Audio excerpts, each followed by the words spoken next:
Claudia Apolinar describes the exact moment she realizes she has been shot. I hear the gun go off, like the shots, um, at really close range, like really close. So I hear them, and at that moment that I hear them, everything just goes black. Like I blacked out completely, and I've never been in a fight before. Like I've never gotten punched in the face, none of that stuff. Uh, I would imagine it feels that's what it would feel like getting punched in the face, where everything just goes black and then you snap out of it. So I snap out of it. I'm able to see everything again, and I just started feeling a warm sensation, like here in the my face. My face just felt warm. My arms felt warm, and I'm like, I just remember thinking, like, fuck, like this shit's really happening. Like what they tell us in the academy, what we hear on the TV, people that have been through this, this shit's really happening. Like we just got shot. Welcome to Game of Crimes.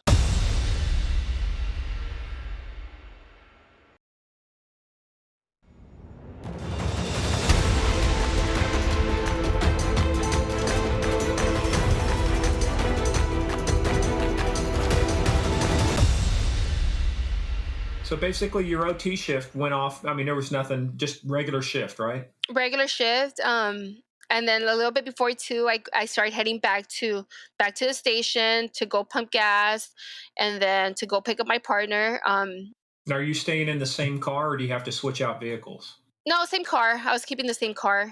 It depends. Like if the other person, usually we have assigned cars too. But if it's taken, then I just kept my car, the car I had, because I had all my stuff in there and everything. So, what kind of a vehicle? What kind of vehicles did they assign to you guys at that time? What were you guys driving? Explorers. So yeah, we mostly have all Explorers. There's probably like one or two Crown Vics that are still in there, That's but old school, baby. Crown Vics. Yeah, That's old yeah. timers. yeah, there's still a couple there that they're driving around, but for the most part, it's Explorers now. What'd you think? Did Um, you like the Explorer?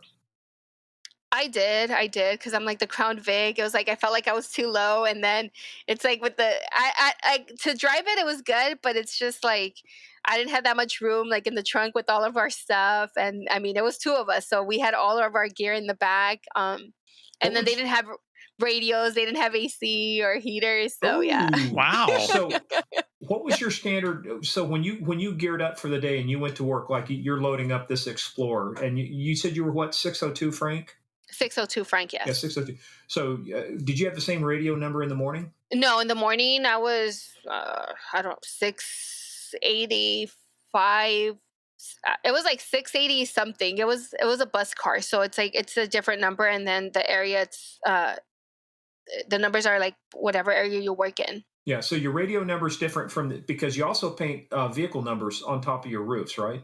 Yes, so it has the 2 digits for the station in the front, like closer to the windshield.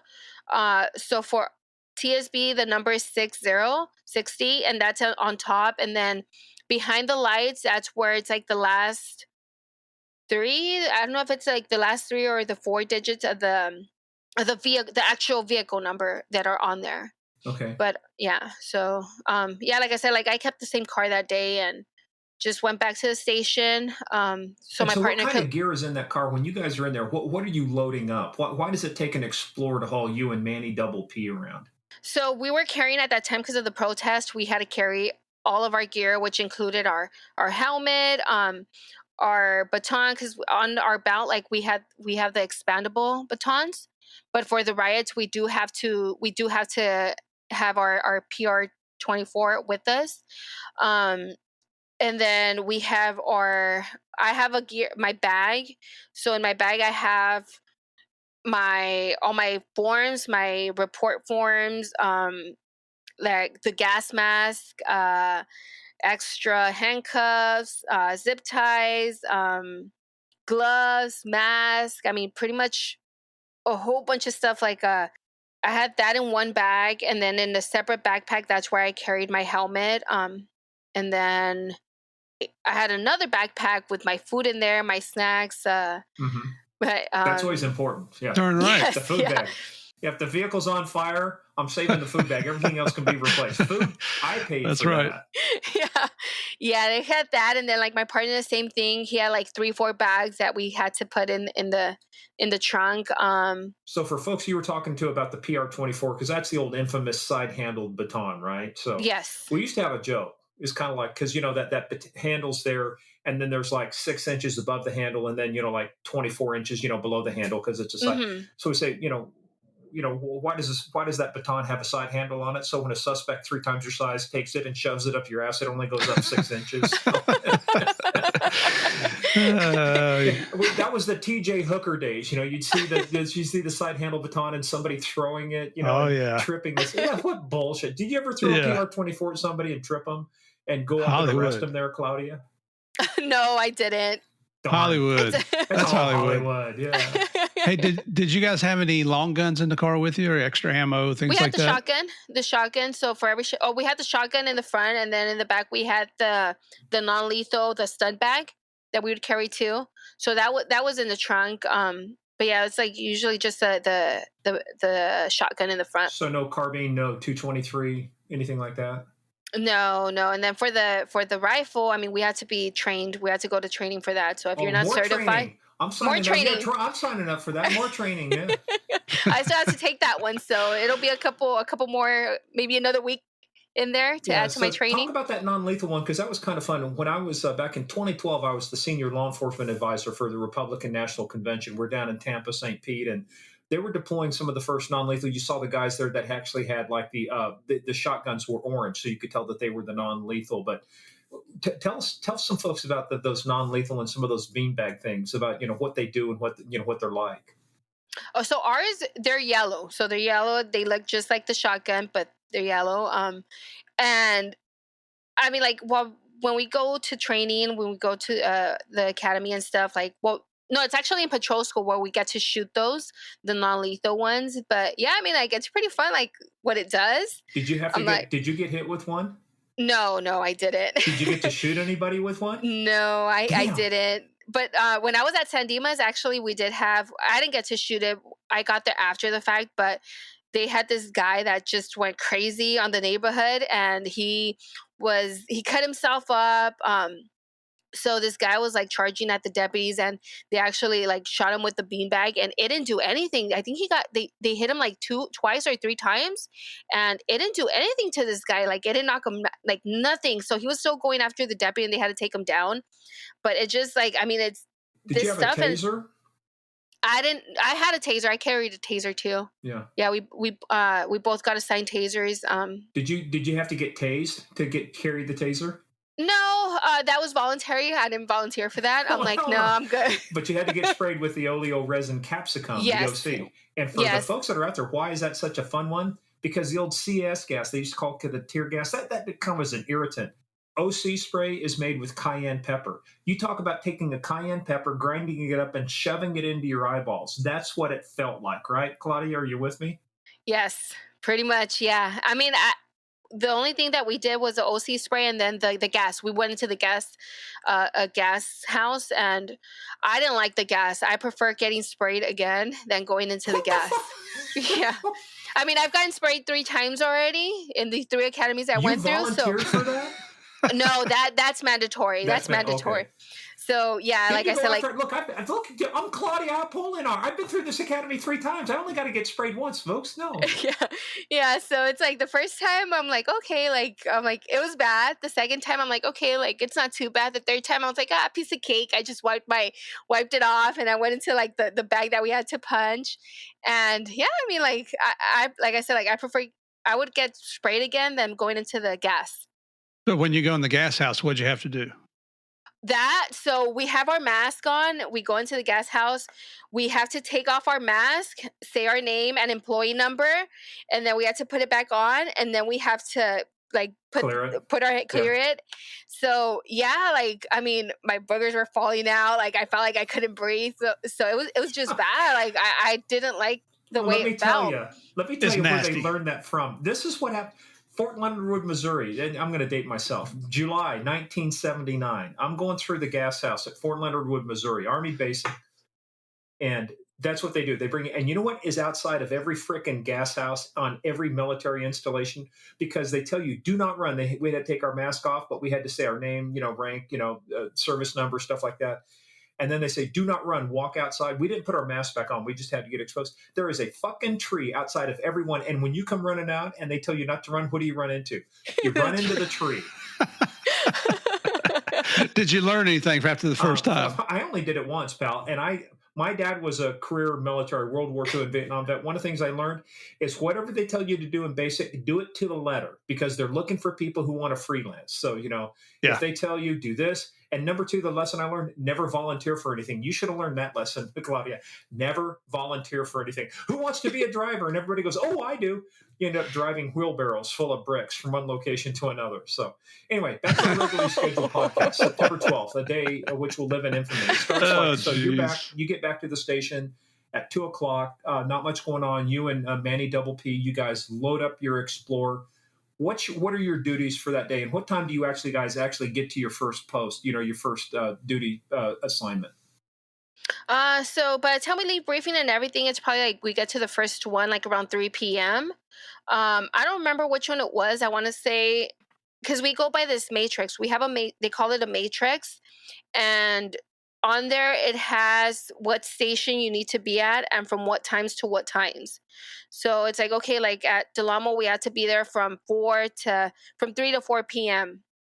And then the next station we have like sometimes like an hour break or 30-minute break or 2 hours, depends.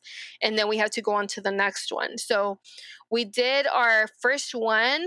I guess I don't remember which one we were at. We were there for the time they randomize these things. I mean, you don't want to be predictable, right? Did they have the same pattern each time, or did they randomize things? It's predictable. It's a set schedule for everyone. Like all the anyone that's assigned to the trains, it's a set schedule of every shift, during a certain time to whatever time you have to be at that train station.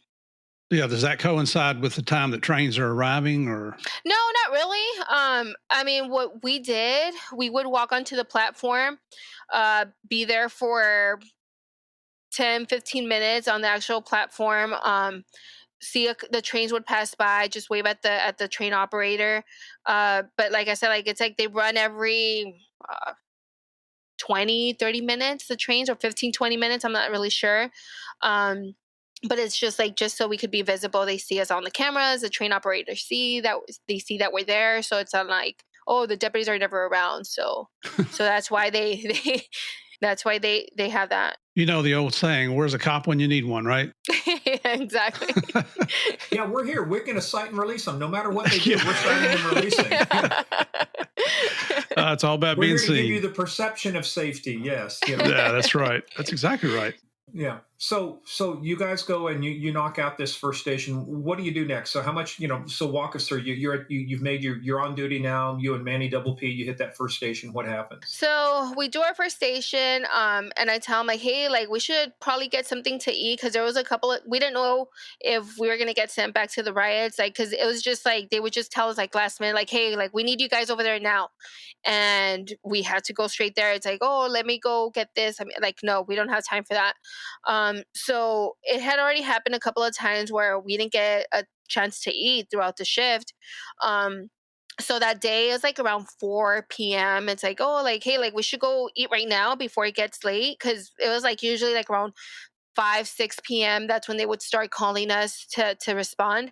So we went to go get something to eat, just something quick, just in case. Like I said, like we didn't know if they were going to call us or not. We got our food, and during that time, it's like we had to be at the Compton train station that was during that time. So we got our food next to the train station. There's this parking lot. It's like a 4-story parking lot. We park all the way at the top, eat up there. There's no cars. No one goes up there. So it's like, it's kind of a little bit more safety where no one comes up here. We don't have to worry about watching our backs or anything. We eat, and then it's like, all right, well, let's go down so the cameras could see that we're there. Let me just say here, Claudia, too, that's, for the listeners out there, whatever your occupation or career path is, do you have to worry about watching your back? about somebody ambushing you or sneaking up on you or trying to hurt you while you're doing your job, most people don't have to worry about it, which we think has probably got a lot to do with why they like to hear these kind of stories, to see what you guys really go through. Yeah, the only time I really needed to watch my back was during promotion season. All the sergeant exam is coming around. Put all your Kevlar on the back. Yeah, well, you could tell certain people had to continually brush off their knees. I wonder what that was for. Yeah. Okay, let's get back to the story. That's ridiculous. Oh, actually, last one thing too. We had one guy too. We said, look, if this guy ever stops that morning, this dude's going to break his nose. And when he did, his nose went so far up. Yep. So that's the old joke. What's the difference between an ass kisser and a brown noser? Depth perception. Okay, thank you very much. Let's get back to you, Claudia. So you guys, I mean, and again, you do the same thing, right? When cops, even when you're out on patrol, you want to park in an area where it makes it tough for people to sneak up on you. You guys are, it's a tough area. You're in a tough area. So you're up there, you're taking it. What'd you have to eat that day? Do you remember? Oh man, I'm like I think about it, I'm like, so it's Tom's Jr. It's called Tom's Jr. It's like a charbroiled burger place with sandwiches, chicken sandwiches. That day I ended up getting a chicken club sandwich, and with fries, my drink and everything. And I mean, I took a picture of the receipt because at TSB there was a couple. It was like five of us from the same class that were there. And that day, like, we had one of our other partners that was, I don't know where he was in Santa Monica, I think. And he sends us a picture of, he had Panda Express and he got like 10% off. So he was bragging like, oh, I got 10% off from Panda. So we go there and it's like they gave us 50% off. So it's like I take a picture of the receipt. I'm like, can you beat this? Is Tom's Jr. better than Crap in the Box? I mean, Jack in the Box? Yeah, I mean, it's different. It's like I said, it's like a charbroiled burger. It's like more there's a couple of restaurants like that, like fast food places like that, but it's good. I mean, it's good. But now it's like when I think about it, it's like, damn, like Tom's Jr. was about to be my last meal. I'm like, I should have had to have steak that day.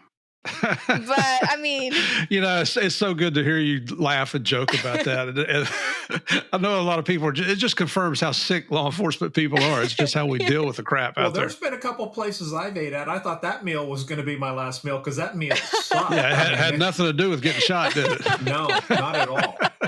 Yeah, we've all been down those. Oh. Yeah, so I mean, like I said, it was like any other shift. We got our food, we ate, and then I just remember telling like, oh, like, all right, like I have to use the restroom, and there where the train station's at, it's a restroom for employees, for the bus employees, and then we have a key for it too. So they're a little bit cleaner than using a public restroom. So it's like, all right, we go down, we park our car where it was. I get off, use the restroom, throw away the trash that we had. And No. Hold on. You don't get to go through that fast because this is the fun. This is what I was waiting for. Okay. Oh, geez. Here we go. No.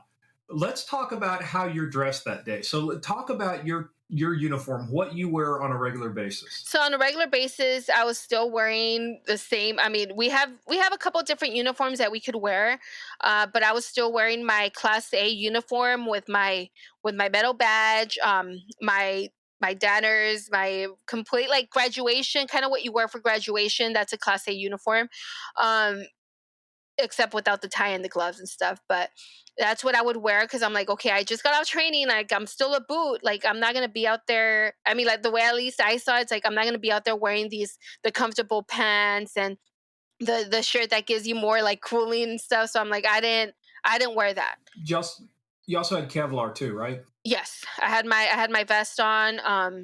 So I mean, like, yeah, I still wear. You've got your vest, you've got your uniform, you've got your gun belt. How heavy did you ever weigh yourself with and without it on to see how much weight you were actually carrying around? I didn't. I think what I did weigh was a belt itself, and that was like 20 pounds. I think, like what I carry on the belt.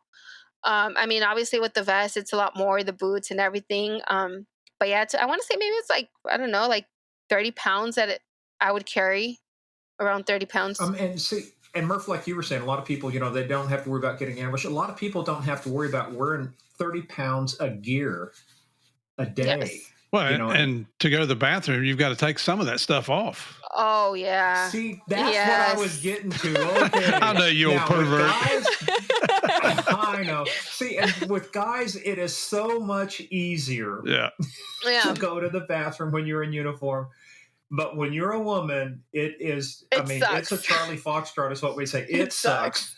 And I mean, just the belt, getting your belt keepers off and on, and that's what holds your gun belt to your Yes. pants. Yeah, that's a pain in the ass. well, you know what? Actually, like the only thing that I ended up getting once I got to TSB, so that the nylon belt that you have, like, so that's the only thing that I ended. But I still had the keepers and everything. But yeah, like, I mean, I drink a lot of water, but when I had to go to work, I'm like, I don't want to drink water because I didn't want to be dealing with going to the restroom all the time.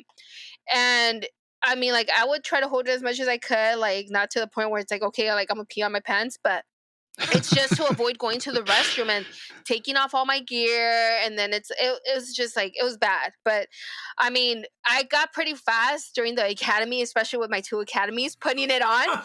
So Okay, stopwatch, ready, Yes. set, go. She set the standard. you know, yeah, I would change, like, I was like super quick at changing, like when we would have to go in and change, like all the other girls, they would just look at me and say, how do you do it? I'm like, I don't know. I'm like, I just did. Go to the academy for a year and a half. You'll learn. Pretty much. And it's like, yeah, but it sucks. Like, I hated going to the bathroom. If I didn't need to, like, I would avoid it. But yeah, that day it's like, all right, like, I have to go because, like I said, I didn't know if we were gonna get sent to the riots. And there, I mean, you're screwed. Like, there's no bathrooms around or anything. So I'm like, right now we have time. Well, not for a woman, at least, Oh, yeah. but for a guy, there's Yes. a bathroom at every corner. Yeah. Yep. So yeah, I mean, that was pretty much it. Like, go to the bathroom, come back inside the car, and I just remember, I'm like, okay, like, we have, like, during that time, it was a little bit before 7. I'm like, all right, we have like 30 minutes left for us to be here in this area, and then we go on to the next one. But you guys had finished Yes. eating, right? Everything done Yes. and over with, dinner's Mhm, over yeah. with. So what do you do when you have that kind of time? What kind of things do you do as you're killing a little bit of time, waiting to go to the next area? Just talking. I mean, we would just talk the entire, like, just remember, like I said, like, we would remember things in the academy, like, hey, remember when so and so did this, remember when the DIs did this, and, like, we would just, like, have a blast. Like, we were laughing all the time, just talking shit, seeing, like, that day, I'm like, oh, we're planning what we were gonna eat for, because the next day on Sunday we were supposed to work our double shift. So that's when we had our 16 hours. And it's like, we were talking about what we were going to eat the next day. It's like, oh, there's this really good meat market around, and they sell chicharrones. So I'm like, we'll bring some tortillas, we'll bring some salsa, and we'll eat tacos the next day. So that's what we were planning for, like, that what we were going to eat the next day. So I mean, it's just pretty much talking the entire time. And that's how we stayed busy. The day went by quicker, and yeah. So tell us now. Let's set the stage now, because now we're getting towards the shooting. Tell us where you're parked and how you're parked, and what's around you. After 7 o'clock. So now we're talking around 7 o'clock, Yes. right? And just to interrupt you for a second, just before that, maybe before you guys ate, didn't you do a traffic stop? No, the traffic stop, it was like a week prior, but I wasn't with my partner. Oh, okay. Yeah, it wasn't that same day. It was a week prior. It was in that same area where that's where we were parked, and that's when we see a car. But I was working with another deputy that day, and we see a car speed by, and we just pull him over and like, hey, what's the hurry? Like, why are you in a hurry? Blah blah. Long story short, I mean, we pull him over. And it was during the time of the riots. A lot of people came out because it was a little shopping center, and they started recording us. And it's like, I mean, it's like you have people all around, so it's like, it's kind of like officer safety wise, like, it was pretty bad because a whole bunch of people. Long story short, Were they saying very law enforcement supportive comments towards you guys? yes, they're like, they're like, sounds fuck the sarcastic. police, Yeah. like, A little bit. you guys are racist and this and that. So I mean, he didn't have anything. He was good to go, and it's like, all right, like, you know what, like, it's gonna be a side out. I mean, just get rid of them so people, like, just get away from there because, like I said, it was like a whole bunch of people coming out and just recording us. He ended up taking off or whatever, and that was that. And I mean, but that was like a week prior. Nothing to do with this day. With this day. Well, actually, in a sense, it does because we're talking about people hanging around, the things they say, the recordings they do, the kind of the general atmosphere at the platform that you're going to encounter. Safe to say that police aren't real popular in that area of town, right? Oh no. They see us, and instead of waving with five fingers, they only wave with one. So yeah. Oh Hey, yeah. Murph did that to me earlier. Are you anti-police, Murph? I'm anti-troopers, anti-Morgan, Yeah, because you got so many anti-Kansas. speeding tickets. All right, so back to you now. Back to the serious part now. But it's 7 o'clock. So walk us through from like 7 o'clock on. What's going on? What happens? How are you guys parked, and where are you at? So we're parked adjacent to the building where the restrooms are at. We're facing southbound onto the street where the trains, the buses park. We could see the train station from where we're at. Um, there's a little bit more cover there because of the building. But other than that, like anywhere else on the street, there really isn't any cover. Uh, like thinking about officer safety, where it's like, okay, where is a good place for us to get more cover in case anything happens, like where we'll be a little bit more safe. So that's why I would park there. And like from what I heard, other deputies that work that car, they also park there when they're there. So just north of us, like behind us, there is a street that it's like a dead end to where we were at. It's a dead end street. It goes back around, but it's like there's small streets. So there's apartments all around. There's houses. A lot of traffic coming from like foot traffic. People walking southbound towards the train station. That's usually the route that they take to get to the train station, and then just west of us, that's where the train tracks are at. So, like I said, that's where we would park. I mean, for the most part, every time that we were there, people walking by to get to the train station. We had a couple of people come up to us, like prior to this day, like, hey, like, how's it going? Or just questions, like random questions, or just like to talk. And that was pretty much it. But for the most part, everyone just walking to get to the train station or to the main street that was just south of us. So we're there parked. I'm in the driver's seat. My partner's in the passenger seat, and like I just remember that day. It's like it was busy day. Cars driving by, buses parked. I remember there was like What's the weather like? Tell us too? What's the weather like? What's time of with that time of night? Is it still light out? Is it getting dusk? What's it the like? lights still out. It was well, it was September, so I mean, it was still hot. It was pretty hot those days. It was hot. Um, I mean, the sun's out, everything just a regular like any other day. I mean, nothing much of it. Like I said, like there was like I remember like a taxi parked in front where we were just south where we were at, like on the street on the curb. And yeah, I mean, like just keeping an eye on everyone walking by. And then, I mean, like that day, I just remember looking at that matrix paper that we had, the sheet, and then I just remember telling like, "Oh, we have like 30 minutes left before we take on to our next station." So I'm like, once it gets closer, we'll take off from here. And whenever we were there, I would just jump the curb onto the street and then just go south from there instead of me going around through the little streets, passing through the apartments and where it's really crowded. It's very narrow. Only a car fits at a time. So it's like officer safety wise, I thought it was just safer to just jump the curb and go straight from there. So I'm like, okay, I'll wait for the taxi to move too. Like wait for the taxi to move and then we'll leave. So yeah, I mean, a little bit before 7, like we never made it to our next train station.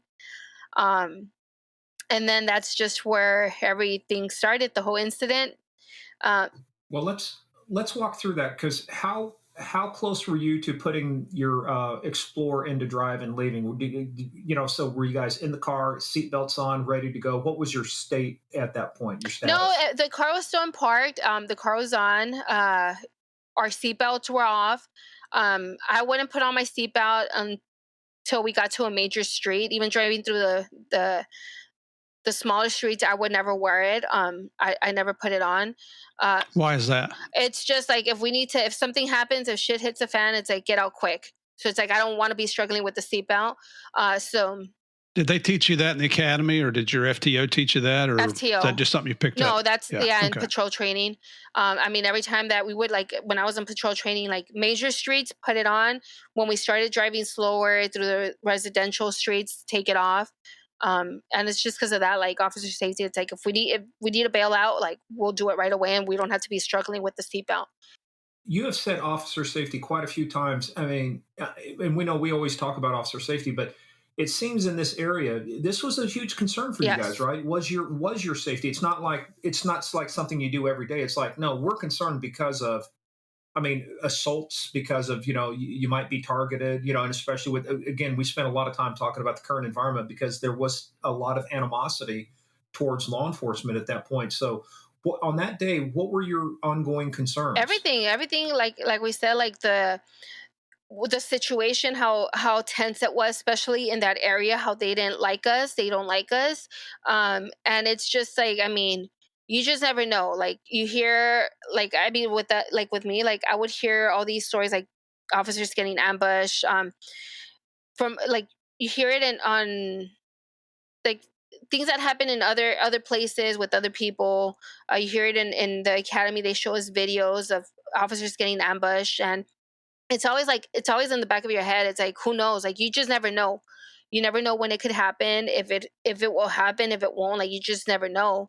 And like I said, especially during that time, how things were, they didn't like they didn't like us. It's like I said, like we would drive there and people would wave at us with one finger. They would cuss us out. When we're doing our patrol checks, they're like, "Oh, what are you guys looking at? Like, fuck the police, this and that." Like, I mean, all the stuff that they say. So that's always like in the back of my head, especially there in Compton where we were at. It was like a little bit more than in other areas where I was like, okay, we had to we had to be alert the entire time. Like we can't be fucking like on other stuff, like on our phones or anything like that. We can't be doing that there because we don't want someone walking up to us. What ended up happening. But it's just like, yeah, I mean, that was always in the back of our heads. It's like you just never know, especially there. So let's walk through that then. So you set the stage. You guys are in the vehicle. Windows up, windows down. Windows down. Windows down, the AC on. I mean, because, yeah. Of course, the AC on, because it's a hot day. You Yes. got body armor on, and you've just peed, so you feel better Yes. at least, Yeah. right? More relief. So I'm like, okay, like we're good. Very important you got that out Yes. Just putting it out there for everybody. Okay, so let's walk up to the shooting. What's going on leading up to the shooting? What are you and Manny Double P doing before the shots are fired? We're just sitting in the car. Like I said, the windows were down, just sitting in the car. Like, I don't remember what we were talking about. I don't remember exactly, like, right when that happened. I don't remember what I was doing. And I want to put a placeholder here real quick for folks, because this is not going to be a normal conversation we have, because normally we'll ask some other questions. We're not asking other questions right now about the suspect, other than we're going to talk about the shooting, because this case is still active. The suspect is still in custody, waiting for a trial to happen. So one of the parameters of the conversation here was that we not talk about the suspect. Murph and I will talk about the suspect in our intro and outro. And trust me, we will trash the suspect. But for right now, you'll hear us not go into detail on that, because we just need to stick to the shooting and what happened. So I'm just letting folks know, let's stick to that, Claudia, and say, so you're sitting there. What's the next thing you know of, or what's the next thing you hear, or do you hear something first, or do you feel something first? So, like I said, like I don't remember. I mean, every time people would walk by, like we would always, like, I mean, look out the mirrors, like on the side mirrors, the rear view mirror. But everyone was walking to the train station. I don't remember if I saw this guy or not. Like if I saw him, I mean, it's just like anyone else walking to the train station. The way he was walking from the video that's on the internet and stuff, just looked like someone walking to the train station. When all of a sudden he turns, and like I said, I don't remember seeing any of that. Yeah, you say you saw the video, but in terms of your memory, you're just sitting there in the car, and so at that point, you've got this piece of shit walking up, You obviously, this is an ambush situation. You guys are ambushed. Do you hear something or do you feel something first? I hear the gun go off, like the shots, um, at really close range, like really close. So I hear them, and at that moment that I hear them, everything just goes black. Like I blacked out completely, and I've never been in a fight before. Like I've never gotten punched in the face, none of that stuff.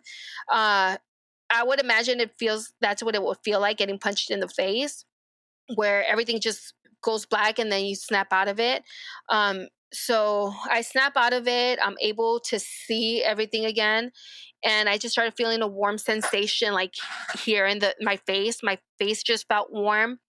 My arms felt warm, and I'm like, I just remember thinking, like, fuck, like this shit's really happening. Like what they tell us in the academy, what we hear on the TV, people that have been through this, this shit's really happening. Like we just got shot. Like what the like? It's just like what the fuck? Like shit. Like what do we do now?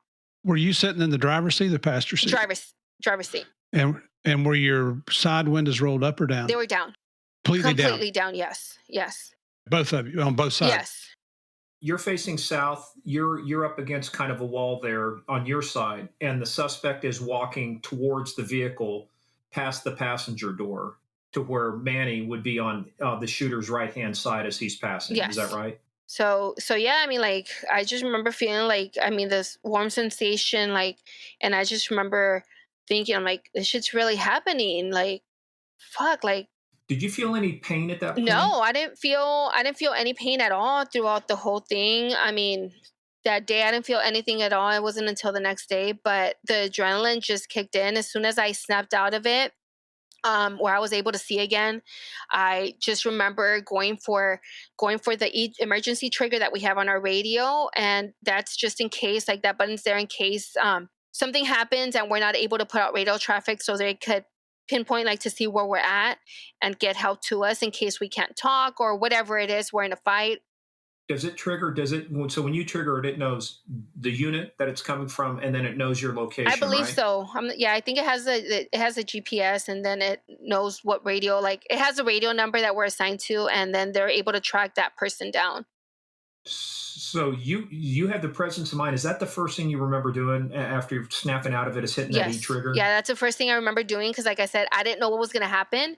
I'm like, okay, I've been shot. I don't know what's gonna happen next. Like, but at the same time, I'm like, I'm not gonna die today. Like, my son was the first thing that came to my head. I'm like, I have a 6-year-old at home, and who still needs me. I'm like, I'm not gonna die today. I have to get home safe.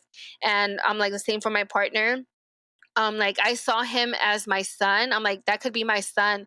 And I would want, if he were to be in that situation, I would want his partner or someone that's with him to do the same for him to get home safe. So I'm like, we're going to make it home. We're going to be home today. Like it's not today. Like we're not going to die today. Man, that is fantastic to hear you say that. I mean, that will to live just kicks in, and that's what it requires to survive these type of things. You know, and I hate to sound passionate about this or get excited about it, but that's what keeps cops alive. You know, we all joke around that a bad guy can get shot in the head and survive, but a cop can get a paper cut on his little pinky and die from infection. And that's oh my gosh! If nobody else takes anything away from this entire discussion with you, Claudia, and thank you so much for doing this again. Remember that just because you got shot doesn't mean you're going to die. Holy cow! The fight's just beginning at that point. I mean, it's like the thing is too is that they've got documented cases of officers who have died from non-lethal wounds because they talked themselves into dying because they believed they were dying. Absolutely, and they did. You know. And the fact that on your training, the first thing you did was hit that E trigger. So you had the presence of mind to do that. Did you know at that point, you had been shot? Did you know where you had been shot? No, at that point, I didn't really know where I had been shot. That's why it's like, okay, I don't know what's going to happen. I don't know where I got hit. So immediately after hitting the E trigger, I go for my radio. And I mean, like, I just remember it's like, okay, like, get out of the car as soon as you can, because it's a sitting coffin. That's what they tell us. That's what we're trained. Get out of the car, look for cover. So I'm like, I know I had to get out. I had to get out quick. I had to look for cover. I had to put out radio traffic. So I'm doing all those things at the same time. And I just, like, before I get out, I remember my partner telling me, he's like, Apolinar, I got shot in the head. So I'm like, I turn and I look at him. His face is covered in blood. I'm like, fuck, like, it's not just me. I didn't know if he had gotten hit at that point until he told me. And it's just like, fuck, like, it's not just me, it's both of us. So it's like a whole bunch of things are just going through my head. It's like, okay, like, it's not a scenario anymore. It's not an academy scenario where we have to, it's like, okay, like, we have the time to do all this stuff. Like, it's go time. Like, this is real. Like, we have to do what we're trained to do. Um, for both of us to make it out safe. So, like I said, like, get out of the car, start putting out radio traffic. At that moment when I'm putting out the radio traffic, that's when I know I got hit in my face. I'm like, okay, my mouth. I got hit in the mouth area. Um, I wasn't able to put out the radio traffic. I'm like, okay, my tongue got hit. I'm like, it's my tongue. I'm trying to say it as calmly as possible so I could get the help there. And I got really frustrated because it's like the dispatcher was like, 10-9 your traffic, 10-9, like, repeat, like, I can't understand you. So I'm like, fuck up. I'm like, how do I do it? Like, I'm trying to put out radio traffic. My partner at that time, he hadn't gotten around the car yet, to where I was at. And it's like, fuck, like, what do I do? Like, I need the help, but you don't understand what I'm trying to say. And like I said, I kept on saying it like as calmly as I could for her to understand what I'm trying to say. um, so that's going on, and then my partner eventually he comes around and he's trying to put on the tourniquet. Like, he's trying to put on the tourniquet. I see his arm is completely covered in blood, and he's not able to. So at that time, So Claudia, before you get into that, did you see him on the other when he got out? Because we can watch the video. We can see him kind of stumble around. He's trying to grab his weapon. His weapon falls to the ground. Do you see any of that while you're on the driver's? He's on the passenger side of the vehicle now. You're on the driver's side. Do you see any of that that's happening to him at that point? I didn't see when he drops his weapon. I see him going like it's kind of like blurry at that time. It's like I see him going around the car, kind of like out there for a while, for a couple of like a couple of seconds that he's out there until eventually he comes around. Because at the same time, like, I'm trying to put out the radio traffic, and it's like I didn't know where this guy was. I'm like, where the hell is he? It's like, where the hell is he gonna come back? Like, I didn't know what was gonna happen, until eventually he comes around. That's when my partner comes around, um, and like I said, like, that's when he's trying to put on the tourniquet. So I'm like, fuck, like, he got shot in the arm too because his arm was all full of blood. Where do you guys carry your tourniquets at? I carry it on my left side, right next to my magazine pouch. And do you know where Manny was keeping his at? No, no, I believe in the same area, but I'm Kind of not makes sense really. too, because his right arm was pretty much disabled, wasn't it? Yes, yeah, his right arm was completely disabled. He couldn't, when he was trying to get out of the car, he couldn't open it with his right hand, and he didn't understand, like, he didn't know why. He's like, fuck, like, why can't I open it? So it wasn't until he reached over with his left hand, and that's when he was able to open his door.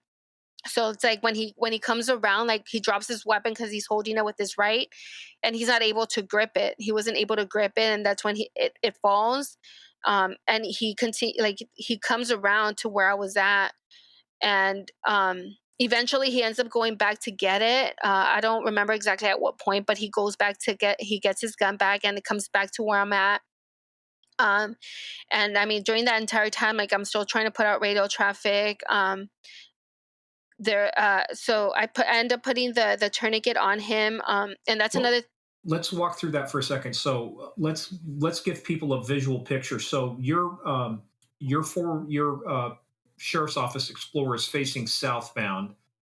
The driver's side is up next to a wall area or whatever, and it's the passenger side that's exposed to the platform and the people are walking. So when Manny comes around and you both are teaming up again, where are you at in relation to the vehicle? The front, the back, the driver's side. Where are you guys at in relation to that vehicle? We're right next to the on the driver's side. I'm by the driver's side, and that's where, like, I know there was like a little bit more, like, there's some columns there, and that's where I'm like, okay, well, there's a little bit more cover here, because I'm like, there's really nowhere else for us to go. At that point, I'm like, where Manny was at, he was there was a it was more exposed there. There's like some planters, big planters there, but you're out in the open, like, from any direction. There really wasn't much cover on his side. So I'm watching the video here as you're talking about this, and it's I can see you're applying the tourniquet, but you're looking around also at the same time. You're looking for threats, which is phenomenally tactical at this point because you're both injured. At this point, were you shot in both arms also?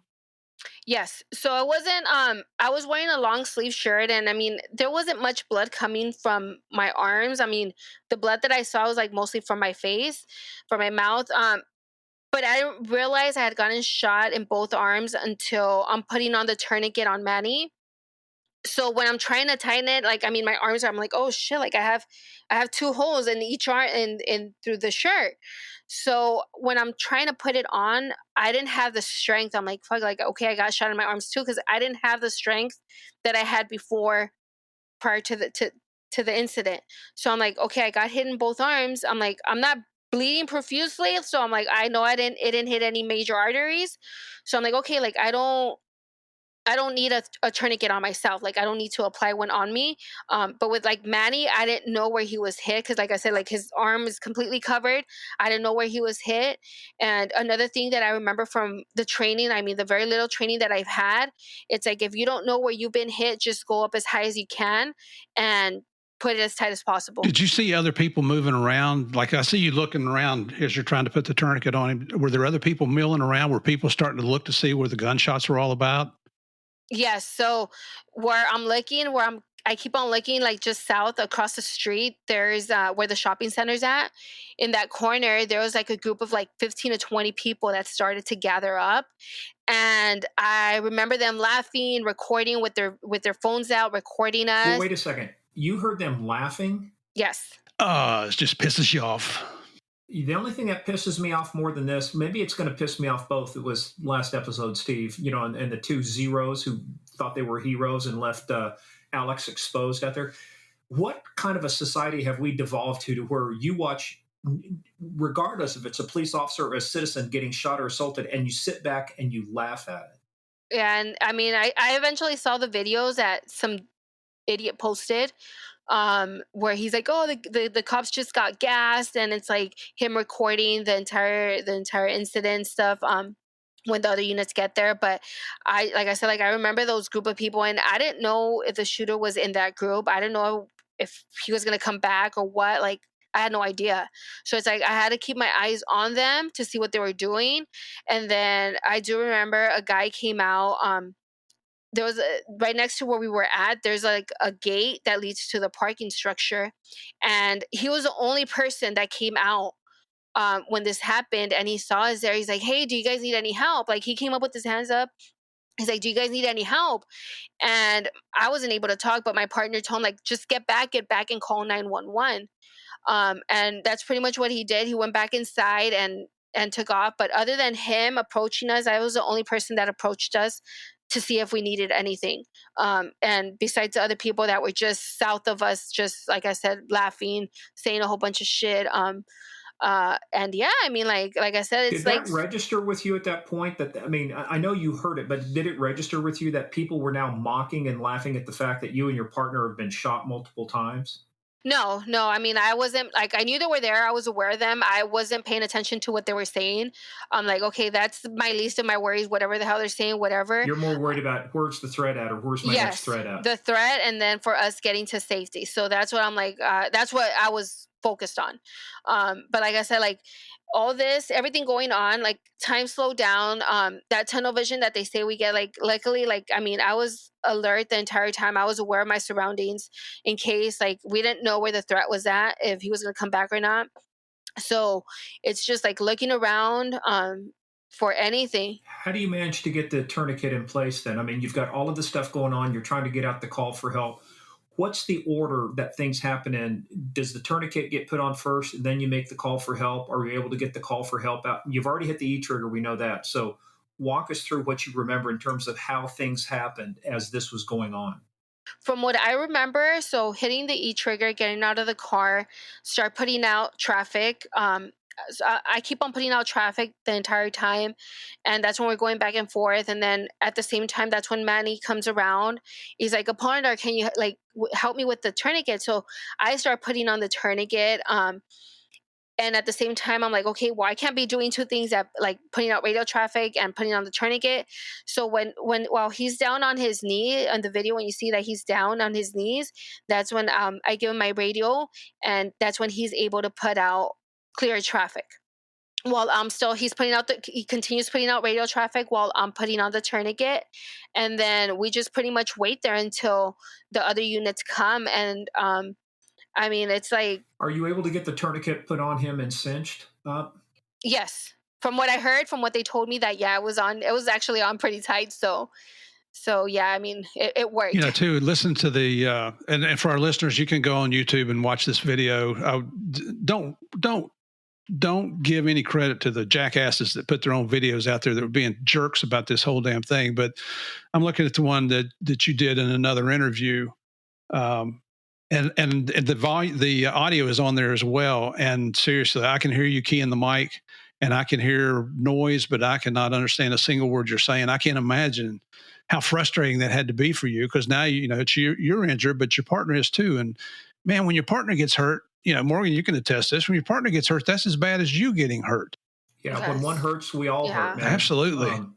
Hey, let me ask you your perception, because look, the dispatchers perform, I mean, just a huge service. They are a part of the team, man. You know, my ass was saved many times by the people who were dispatching, sending me help and stuff.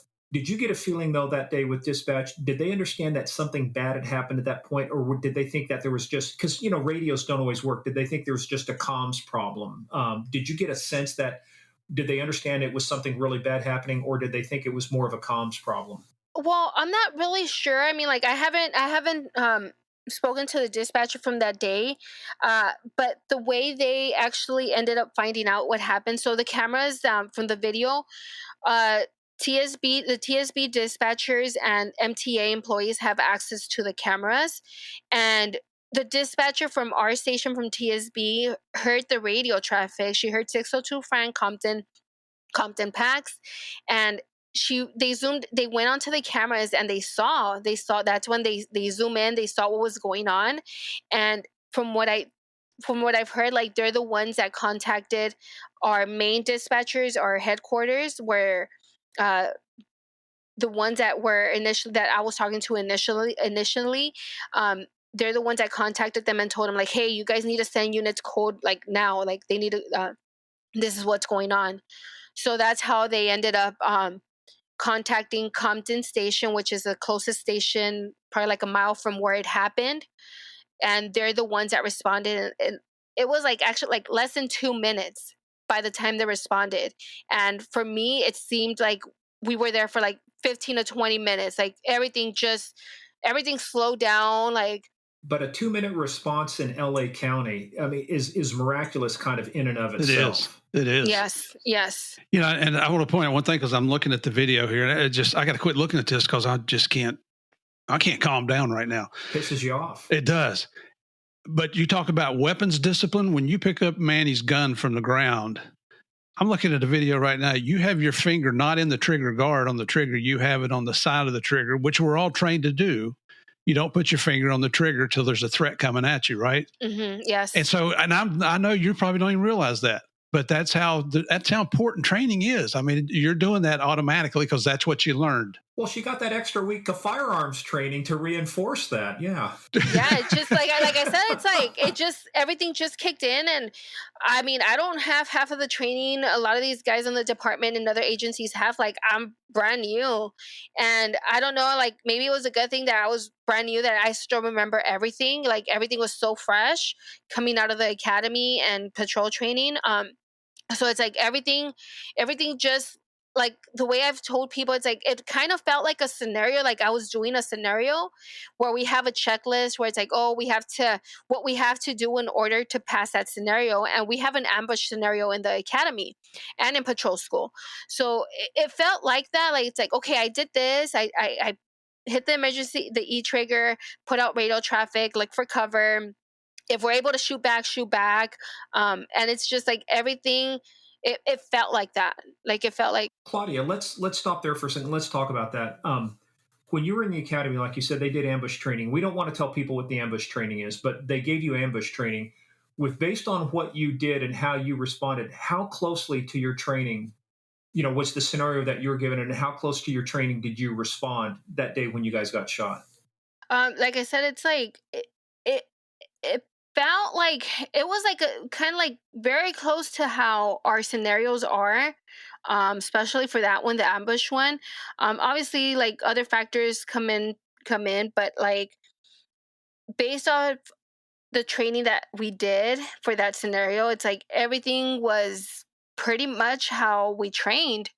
Um, and like I said, like we have that checklist where we have to meet certain criteria in order for us to pass that scenario, where we have to do like look for cover, like get out of the if we're in a vehicle, get out of the vehicle as soon as we can. Look for cover. Once we're behind cover where we're safe, um, put out your location, and then if you're able to shoot back, then shoot back. But if not, then it's like these things. That's what it felt like. To me, that's what it felt like. But this time it was just for reals. Like it wasn't like no where you mess up and you could go back to fix it. Like no. Oh yeah, there's no do-overs on this Yes. one. Yes. How what was when you got Manny behind the column and you're putting on the tourniquet, like you say, from the time this happens till the time they get there, it's about 2 minutes. What are you doing during that time? I mean, we can watch the video, but I want to. What do you remember during that time? You get the tourniquet on him. You've got it. We can see it on there. It's cinched up there on his right arm. You're trying to cover things. What do you remember between that and between the time the first units show up on the scene? Because at some point you probably hear a ton of sirens coming. From what I remember, it's just like I mean, making sure we were both okay. Like he was fine. Keeping an eye on the people, anyone trying to approach us. Uh, Everything like I mean, just aware of my surroundings, see who's around, who's coming, who's going, what's going on, and like I said, I was just trying to like stay in the fight until we know we're gonna be safe, and that's what we did. Like I mean, just stay in the fight the entire like those 2 minutes that we were there, help each other out the best that we could, and then I mean, once we heard the sirens and saw the lights, it's like I'm like, oh, it's like it was like a big sign of relief. It's like okay, like we're good now, like nothing's gonna happen, like the shooter's not gonna come back, like we're safe. There's no better sound in the world when you're needing help like that, is there? Yes, yeah, it's like I mean, yeah, I was just hearing the sirens. It was like oh, like a huge like I'm like all right, we're good now, like we're good.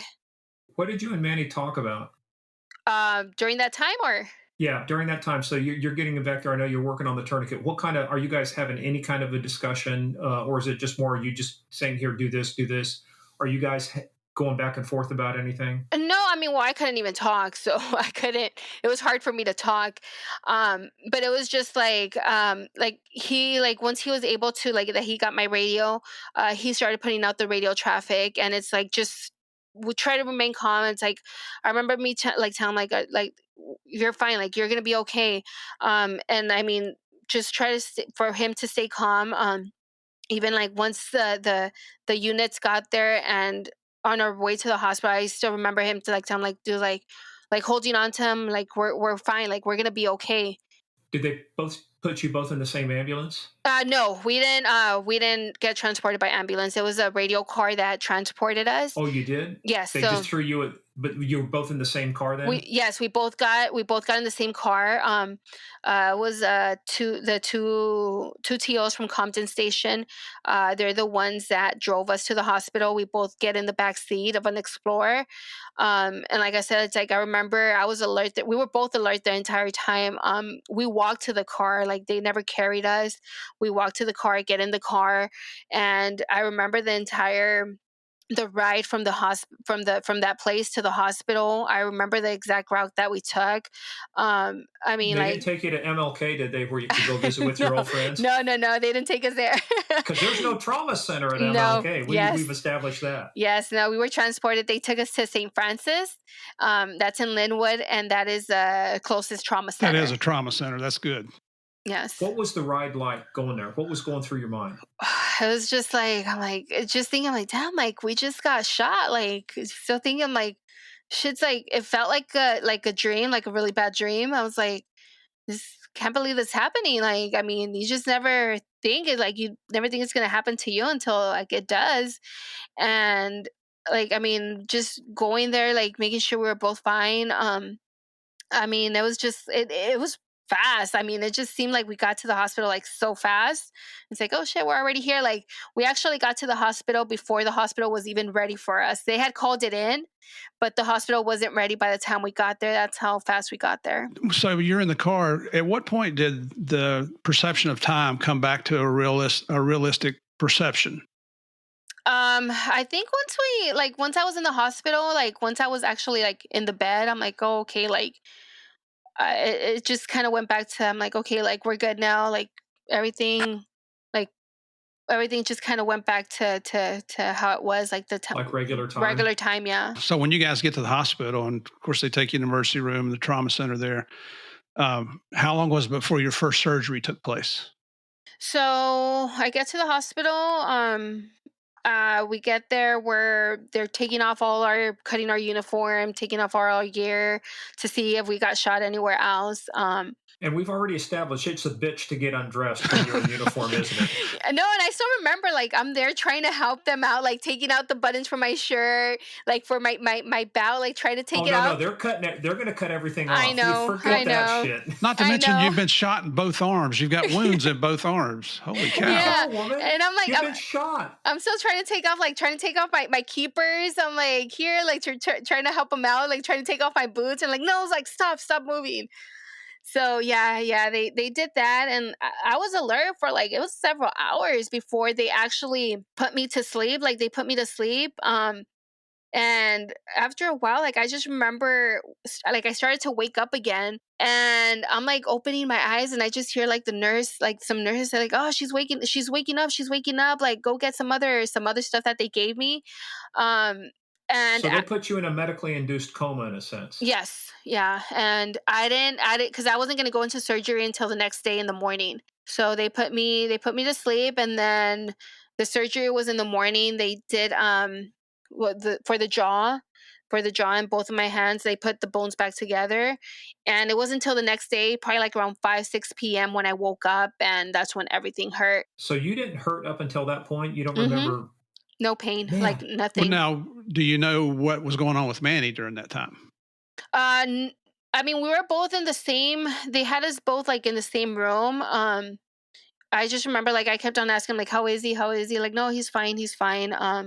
But I didn't see him. Like, we were. They had like a barrier between both of us. And then yeah, after that, it wasn't until the next day when I woke up, and it's like, oh, how is he? Like, no, he's fine. Like, Well, they had to keep you in a medically induced coma because you would have got up out of your bed, got your ass dragged you over there, and asked Manny what the hell's going on here, and Yeah. started taking care of him. Hey, Manny, did you bring the tacos? Man, what are we going to have for dinner today? What are we eating? Jeez. yeah. You know, it's so reassuring to hear you laugh.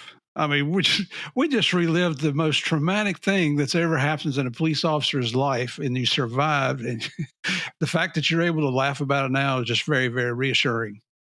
Well, it's like, I mean, the way I see it, it's like, yeah, this happened to me. I mean, it could have been anyone else, but it happened to us. And I mean, the entire time, like once it happened, I mean, I've been fine, like mentally. I've been able to sleep. Because I'm like, I'm not gonna let this affect who I am.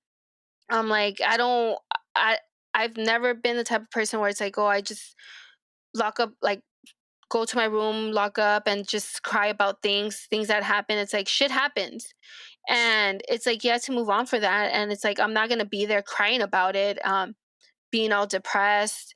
And life moves on. And I mean, you just have to make the best of it. I mean, I was given another opportunity at life, and you have to be thankful for that. It's like a couple of centimeters, like a couple of inches. I mean, one round went in through the right cheek, right behind my teeth. It cut my tongue. It came out on the. I mean, it's kind of hard. It's hard to see. I just have like little dimples, um, but it came out on the left side. It shattered. This bone was completely shattered, and up until this day, it hasn't completely healed. And both of my arms got hit it hit the ulna bone in each arm. So I mean, like, it could, I mean, especially the one in the face. I mean, a couple centimeters, it could have been a different story. And the same for my partner. How many rounds were you hit with? Was it one bullet went through both arms? I don't know. I mean, maybe it could have. It could have been one bullet that went through both arms. I don't know if it was one or two different ones, and then obviously the one in my face.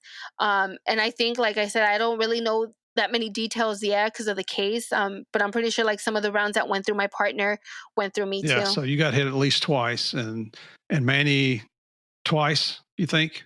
No, no. Well, the one in the head that went in like in between his skin and his skull. And then he got hit in the bicep, the elbow, and his hand. So he got hit 3 times in the arm, and then once in the head. And that was it was determined that that was a 40 caliber, right? From what I've heard, yes, yes. You're talking about getting shot. 40 caliber is a serious damn weapon. It's a serious damn round. And when you get it, the fact that you guys survived that and you've got the presence of mind to do all these things. I mean, I guess at my stage of life right now, I get a little bit of a sniffle, or like Steve says, I get a paper cut. I think I got to be in bed for 3 days, and I've been coughing up the lung for 3 weeks here. Well, you traitorous bastard. That's because you moved to Florida. That's God's way of telling you should have stayed in Loudoun County, Virginia, pal. This is for you. Good thing with COVID, we're doing this remotely. That's right. But Claudia, let's talk about that. So Manny gets hit 4 times. You get hit at least twice. But the process is just beginning. So let's talk about how long are you in ICU before they move you into the next phase of recovery? So I was in ICU for 6 days, and that was because I wasn't able to I wasn't able to have any liquids. So after they stitched my tongue back together, my tongue was really swollen, which was preventing me from drinking anything. So I couldn't move out until I was able to drink at least the juice on my own. And I mean, for a little bottle of juice, the ones that they give in the hospital, it would take me like 5 to 10 minutes to finish it. That's how slow I was able to. Let's talk about how they fed you though in the beginning. So yeah, I had the tubes up my nose, and that's how I was They're eating. called NG tubes, nasogastral tubes. Yeah, and they go through your nose, through the sinuses, and down into your stomach. Yes, yeah. So that's how they were feeding me for the 6 days that I was there. Could you at least say, hey, could you go to Tom's Jr. and get me a chicken and grind it up and shove it through these tubes? Or that doesn't even sound good. So like after that, like I said, I was in there for six days, and then I went to the regular side of the hospital for two more days. Did they take the tubes out by then? Yes, yeah, they had to take out the tubes before I could get out of the ICU. What was that like when they took them out? Oh, I was like, so I'm like, okay, like I'm getting closer. I'm like, it felt like an eternity being in there because I wasn't able to be with my son, and my son he doesn't know about what happened. So I didn't FaceTime him. I couldn't do anything because I'm like, okay, I don't want him to see me with tubes up my nose, bandages all around my head, my arms. So it was just like such a relief when the tube came out and I was able to go to the regular side of the hospital. So I'm like, okay, like I'm getting closer to going back home. And I mean, they still wanted to keep me longer, but I'm like, no, like I need to leave. Yeah. No, I'm like, fuck that. I need to get out. So, but what was it like though? How did it feel though when they pulled the tubes out as well too? Was that fun? No, was that fun? that was nasty. It's like I just remember like the feeling when they're taking it out and like the whatever stuff that they give you, it's like coming out. And even like days after, I still had the stuff like coming out of my nose. I mean, it's like people think it's like 2 feet of tube or whatever. It's got to go up your nose, down your throat, down your esophagus, nasal. What is it? Yeah, into your stomach, right? So it's like. It's a decent length of tubing. Yeah, you're a real sadist, Morgan. Good Lord. Yeah, they're like pulling it out. And it's we are about the details on this podcast. We want to give people what it was like. I'm pretty sure you won't hear that on any other podcast. And only cops can sit around and joke about somebody being shot. True. Like Alex said, he said he wanted to. It improved his looks, is what he said when they rebuilt his jaw. He said it gave him a square jaw. He looks much better now. And you know what? And Kevin Stevens was the same way. Joe Piersante, he's hilarious talking about his bodybuilding, and he's blind as a bat. You got to. It's how you deal with this crap, right? Well, if you don't, you go crazy. Right? Yeah, exactly. You become a 5150 and you'll end up over an MLK saying, hey, I remember you, Doc. Yeah, just take your pills and be good now here, Claudia. Hey, Claudia, one question about your tongue. Now, did did it shoot it completely in two, or was it still hanging on by something? Or It was hanging on. It was like sliced. It was still hanging on by probably not much. Steve, you talk about me asking for details. I know, Jesus. I know, I know. That's just, you got to learn from this stuff. Holy cow! Next, we're going to be asking what it was like to poop in a hospital bed. Well, unfortunately, I know what that's like, and it sucks too. We all know. But at least, hey, look on the bright side, though, Claudia. At least you didn't have to take off a bunch of equipment to go pee. Yes, that's true. That's true.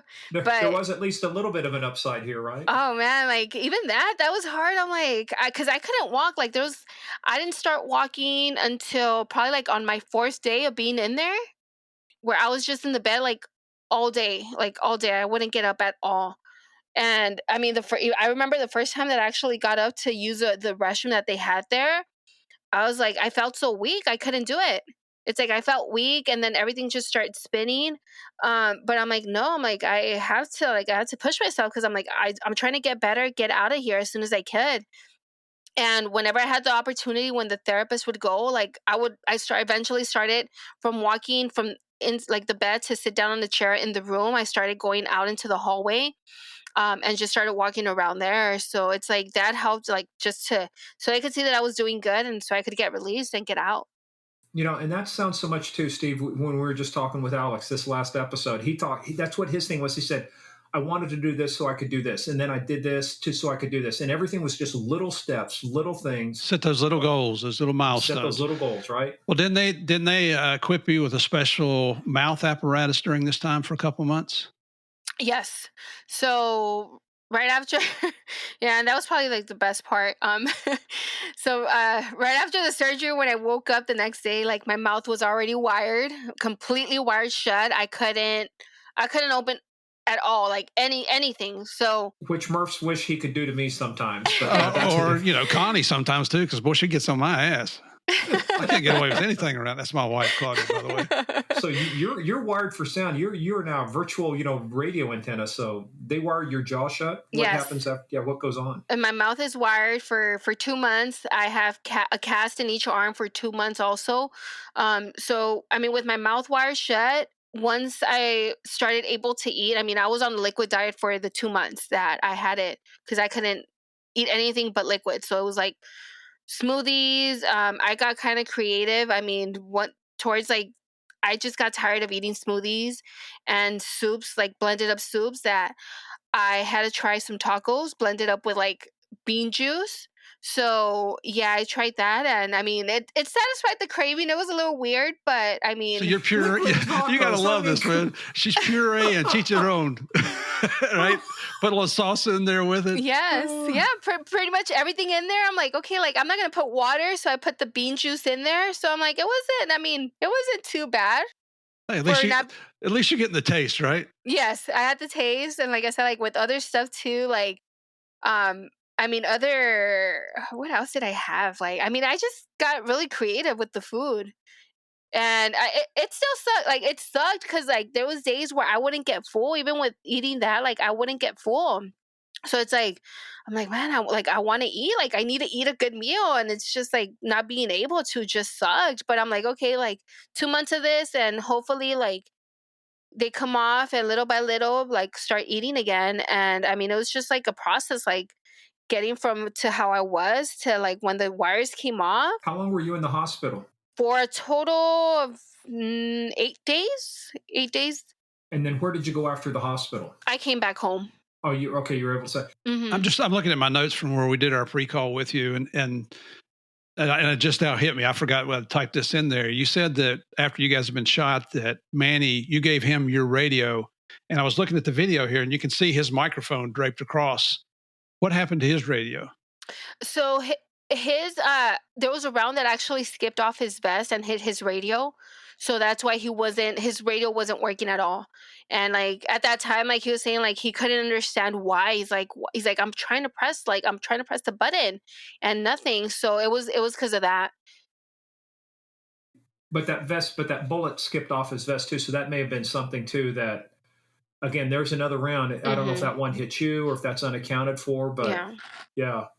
So, but the question comes back to you talked about you haven't told your son to this day about this, but how did you explain the fact that you were gone for 8 days?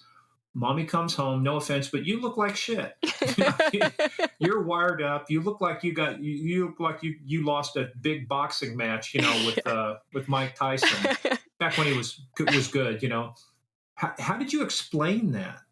So what we told him, it was that, because obviously it's like I wasn't gonna be able to hide my injuries. Like I couldn't.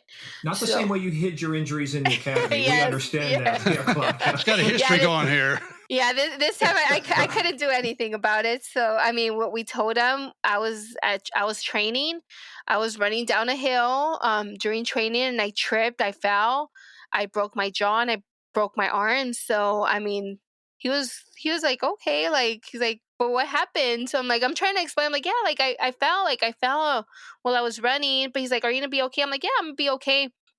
And I mean, the reason we didn't tell him, because it's like eventually later on, when I go back to work, it's like I don't want him to worry about, for him to have that in the back of his mind, like, hey, like what if this happens again? What if she doesn't come home this time? So it's like he's too young to know yet, like what happened. But I mean, later on, once he's old enough, he's able to understand more, and it's like probably tell him what happened. Let's talk about your husband too, because spouses are always important, in a recovery and everything. So tell us about your husband. Well, how did you guys meet? No, what did he do? Because, like I said, you're the first one to be in law enforcement, so this is obviously new to everybody. Just tell us about him. Well, like I said, it's like, I mean, he knew like when we met what I wanted to do. So it's like it's not something where it's like, oh, all of a sudden, like, oh, I'm gonna go be a cop. Like, no. So he already knew. And like I said, when I went through the security officer academy, like he has always been there. I mean, that's what made it, like all the academies that I went through, it just made it a lot easier. Just having him being there, supportive all the time. Like, I mean, he even sacrificed himself, like from work, that he had to get home early to help me, like with our son. So I mean, when this happened too, it's like, I mean, he did everything for me. I mean, I couldn't even go to the restroom because like I couldn't do anything. So he did everything, like for those 2 months where I wasn't able to.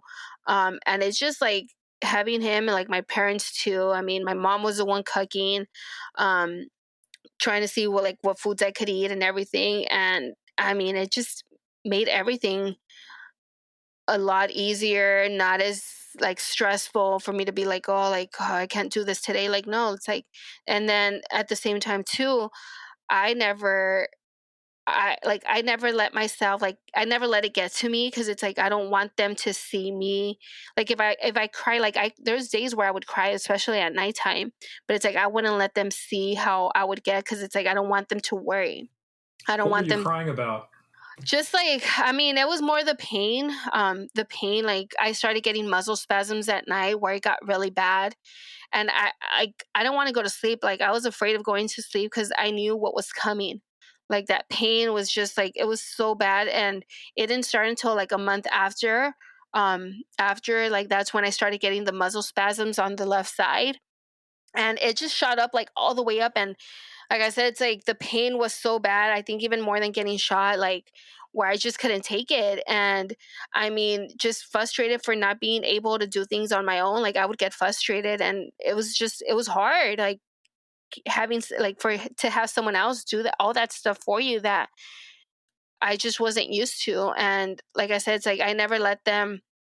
I would never let them see me like get like that. Like the days where I was just like fed up with it. Like there was days. I mean, I had my days. For the most part, it was good. But there was days where I didn't feel like doing shit. Like I'm like, no, like not today. And like I said, it's like I just wouldn't. I didn't want them seeing me like that, because it's like I didn't want them to have that extra worry, like worrying about me. So So anytime there's a traumatic event, there's at some point, whether you're involved in the shooting or you're the one being shot, or some critical event too, it could be death of a kid, whatever else, you've got access to like the department psychologist or some mental health. What did they engage for you, and how soon after the shooting? I started seeing as soon as I was able to talk. It probably took me about 2 weeks for me to start talking. And I mean, I just managed to talk with my mouth wired, I started seeing the psychologist from the department every week. Like I would see her every week. She would come to my house. And I mean, that too, it's like just being able to talk, having her there, the support, it just made everything a lot easier. And probably like about a month after it happened, I started going to the academy classes, and talking to the recruits about it. This is 1 month after. About a month after, yeah, that was like in October. Holy shit! I mean, what? You couldn't wait to go back to the academy again? You still got the cast on your arms and everything? Yeah, I still had the cast. But I mean, the way I saw it, it's like it kept my mind like I was doing other things and just being home because I couldn't do anything. Like it was just so hard being home, not being able to do anything. And that is such a tough thing. You're sitting there and you go, because it's like there's only so much stuff you can do. At least if you feel like you can get out and do something, Mm-hmm. it's like I've got a purpose for this right now. I can do this. And yeah, the other thing too is when you sit around, you start thinking a lot more and start dwelling on stuff maybe you shouldn't. Yes, and that's the thing. I mean, you'd only been on the job a couple of years, right? You've been on the Mm-hmm. street. For not even a year that I've been out on the street. And I'll bet you could hear a pin drop in that classroom when you're talking to the recruits. And I'll bet you there's some mouths hanging open and some wide-eyed gazes. Did they have a lot of questions for you? For recruits, not really, because I would tell them. Oh, that was me accidentally hitting something. Oh. I'll edit that out. Don't worry. I actually meant to hit mute and I hit raise my hand instead. That's the first time I'm like, yes. First time I've seen it too. Oh, we'll leave it in. What fun. Yeah. Oh, hold on. Morgan's got a question. That's the politest he's ever been. It's kind of like that when I go to talk to in the academy classes. But no, I mean, for recruits, they don't really have that many questions. And I would tell them, like, I was in your seat not even a year ago, like, when this happened. Like, it's something that you had to take serious. Like, we don't go through all this training for no reason. Our instructors don't tell us all these things for just because, like, it's part of the curriculum. Like, no, it's like you have to take things serious. And I mean, like, yeah, for the most part, they don't really ask that many questions. So ones that ask more questions, it's like when I go to my friend who she's part of she does a training for patrol deputies are already like they've already graduated. So she does a first aid class, and usually every time that she has it, I go and I talk to the class. So they're already patrol trained deputies, been on for years. They're the ones that have more questions. They usually ask more questions than recruits. What kind of questions do you get from the veterans? It's basically, it's like, oh, what was going through your mind during that time? Like, I mean, you being so new, like how was that? Like, was it like, cause everything's so fresh? Like, I'm like, well, yeah, I'm like, that has everything to do with it, but it's also like the training. I mean, I don't have half of the training that you guys have. And I mean, it's just something that you never know. Like, you never know when you'll need it. I mean, hopefully we never do, but it's like when we do, if you need it or your partner, you're going to know what to do. And I tell them, like, every time that I go to these classes, I always learn something new from just sitting in there, and I'll go for like a couple of hours and just listen to the lectures. And it's like, I learn something new every single time. And it's like, okay, like everything will just come to you when you need it. Like, it'll come back to you. Like, that's how I feel like what happened with me. Like, everything came back, all the training.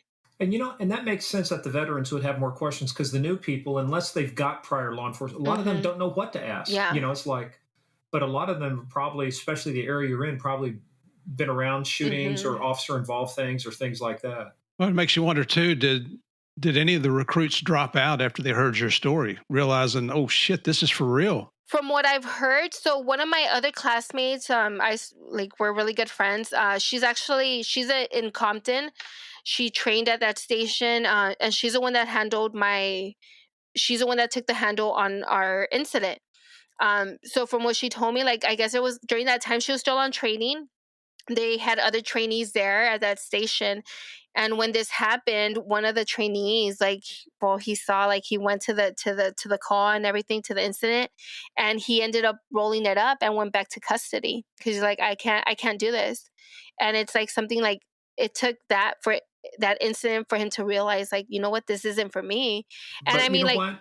That's okay. Yeah. It's better to learn it then than to get him out in a situation where he's not prepared to respond the same way you were. He might freeze. Yeah. That's right. Yeah. You're exactly and that's right. the thing. It's like you like with your partner, like, you never know. Like, it's like sometimes, like, I mean, luckily here we both helped each other out, but it's like, what if one of us would have frozen? Like, we didn't know what to do. It's like, okay, not only do you have to take care of yourself, but now you have to watch out for this other person. And it's like, it makes it a lot harder when the other person doesn't have the same mentality. And it's like, oh, what do I do now? Because I've heard stories where it's like, shit happens and then one of them, like, they hear the gunshots and then they just go into a fetal position and they don't move from there. And it's like, it's more it's more like it's more on that other person that has to watch out for both, like you and your partner. So yeah, I mean, You like, guys have one man cars, and so you've got to be able to keep yourself alive until help gets there. yes, yeah. Well, Murph, that reminds me of when we were talking earlier. You're talking about, I don't know if it was your class or maybe it was Joe's class or I don't know, maybe Chris's class, but the one guy that went through, got all the way up and joined DEA and then realized, wait a minute, we got to use firearms. I'm sorry, Yeah, I'm out of here. that was my class. This guy he looked like Charles Atlas, man, big, strong. He was a chemist by profession. And we woke up one morning and he didn't show up for class. And you go to your counselor's like, well, where's Joe Blow? And he packed his shit in the middle of the night and left. He didn't realize we had to carry guns in DEA. Well, what the hell did you think? It's not drug administration, although it feels like it's drug enforcement administration. Drug administration. Well, speaking of administering drugs, though, let's go back to the hospital for just a minute. Did you and Manny Double P, did you guys were you guys able to talk to each other during that time? No, we were on the same floor. He was released days before I was. The only time that I saw him after that was the day that he was getting released, and he stopped by. Like, they brought him in the wheelchair to where I was at, and that was pretty much it. That was the last time when I saw him from until after. Once we saw each other a couple of weeks after that, but that, yeah, we didn't see each other while we were there. So how's Manny doing now? Do you know? He's doing good. I mean, I still talk to him once in a while. I mean, he's still, like, his recovery. I don't know. He doesn't really know how long it's going to take for him to fully recover. Last time that I spoke to him, he said he was going to need another surgery on his hand and his elbow. But he still hasn't heard back from the doctor to see when they're going to schedule that. But I mean, hopefully, if the surgery comes out good, I mean, with physical therapy, hopefully he'll be able to have a better grip on his hand. That's what he's having an issue with, like gripping things with his right hand. And he's obviously right-handed. Yes, correct. Yeah. So it's just waiting and see how everything goes. Well, we're recording this for our listeners in November of 2021. I'm curious as to what your feelings were. How did you feel on September 12th, 2021, 1 year anniversary after you'd been shot? Did you have any bad dreams? Any psychological issues? How'd that go for you? Like, up until that day, everything, I mean, once I was able to do things on my own, everything just kind of went back to normal, just living my life how I've been. It wasn't until that day, like that day when I woke up, I'm like, shit, like, it's a year already, like a year, like, and from the moment I woke up, I just started replaying everything that I did that day, like waking up to go work that OT, what I ate, what I did, everything leading up until the moment when it happened. And I mean, that day I was just like, I didn't go out at all. I didn't want to do anything. I just wanted to sleep and just for the day to be over. I felt like shit. Like, I think that's a day when it finally hit me. And it's like, fuck, like, I mean, a year ago, I I could have been dead already. Like, a year ago, I could have died. Um, but it was just like, yeah, that day was bad. I mean, I don't know how every year when the anniversary hits, how it's going to be, but it's just something where I wanted the day to be over. The next day when I woke up, I'm like, all right, back to normal. But it was just that one day where it felt like shit. Yeah.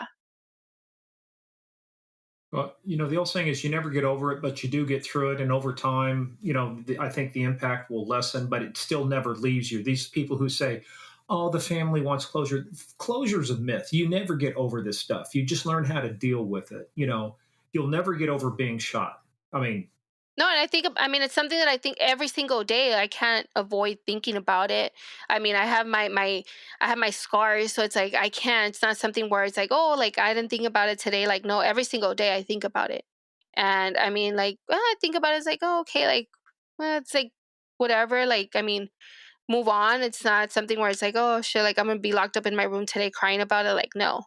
Well, no, no, that's not your style. Let's talk about what's your message. What's your takeaway message to these recruits, or even to these veterans, when you're talking with them? What's for you? What's the most important thing you want them to learn when you talk with them? I think the most important thing, and what I've told every time that I go talk to the classes and stuff, it's like the will to survive. I think that's the most important. Like you could have all the training in the world, but when shit hits the fan, when you most need it, if you don't have that will to survive, like it's not gonna do you any good. It's like all the training will go out the door. You're gonna forget everything that you learned. But at the same time, I mean, training is important. And I tell them like, take as much training as you can. Like if it's available, why not take it? Whether it's first aid, which a lot of people don't like because they think it's boring, or report writing. I mean, report writing, it could get you out of so much trouble if you know how to write a good report.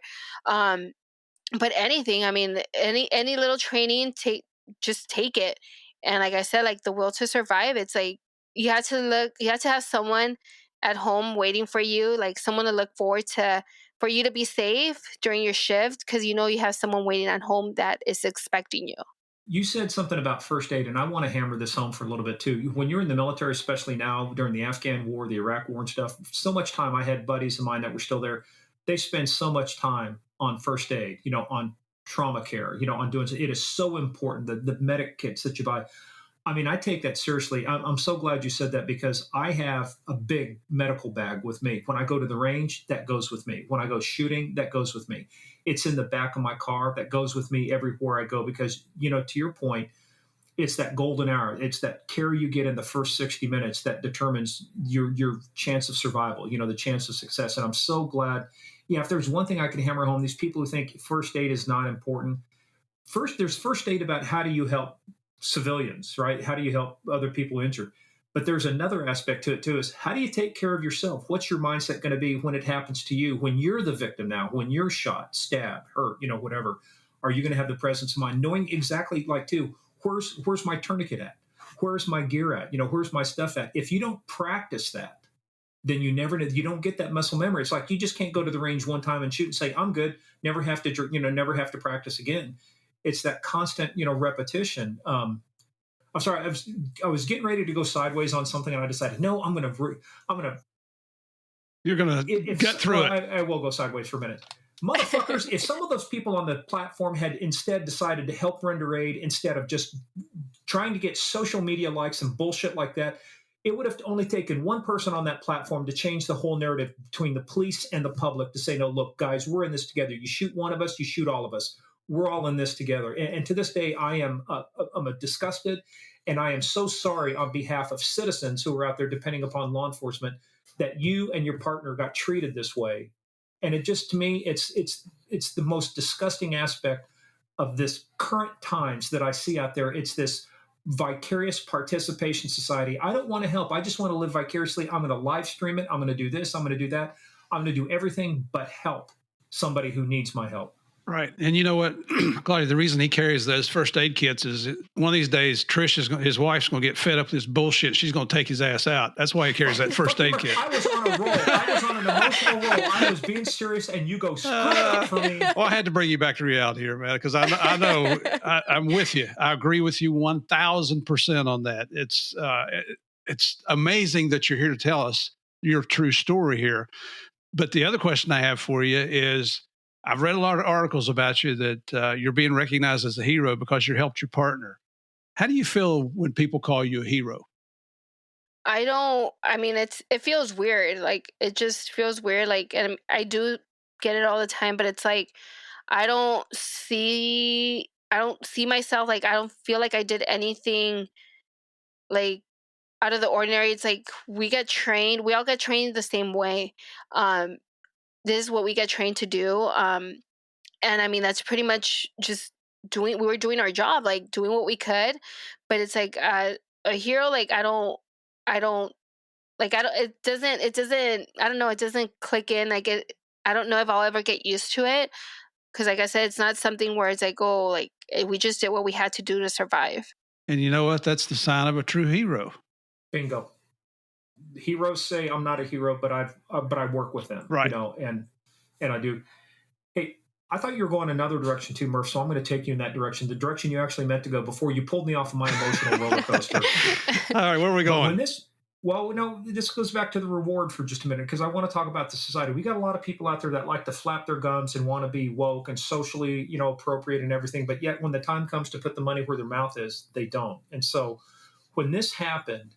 Now, help us with the correct pronunciation of the sheriff's name. Is it Villanueva? Villanueva. Villanueva. Okay, Steve, you're right. During the break, of course I'm right. There's a question. What the hell? Please. It was amazing. They put together a $200,000 reward for you and your partner right away, pretty quickly. Mm-hmm. The sheriff, and I remember this too, because like I said, this wasn't that long ago. I remember the sheriff coming on, and basically he started challenging some people, and one of the ones he challenged was LeBron James to say, hey, look, hey, put up $200,000, help match this because he was playing for LA. He's there. Do you know if that money ever got put in? And we're not asking you to take a side. I'm just saying, do you know if the money ever got put into the reward fund? Do you know if anybody else ponied up on that reward? No, I don't think he did. I don't think he even from what I heard that he didn't even comment back. So yeah, I don't think he ever responded to him.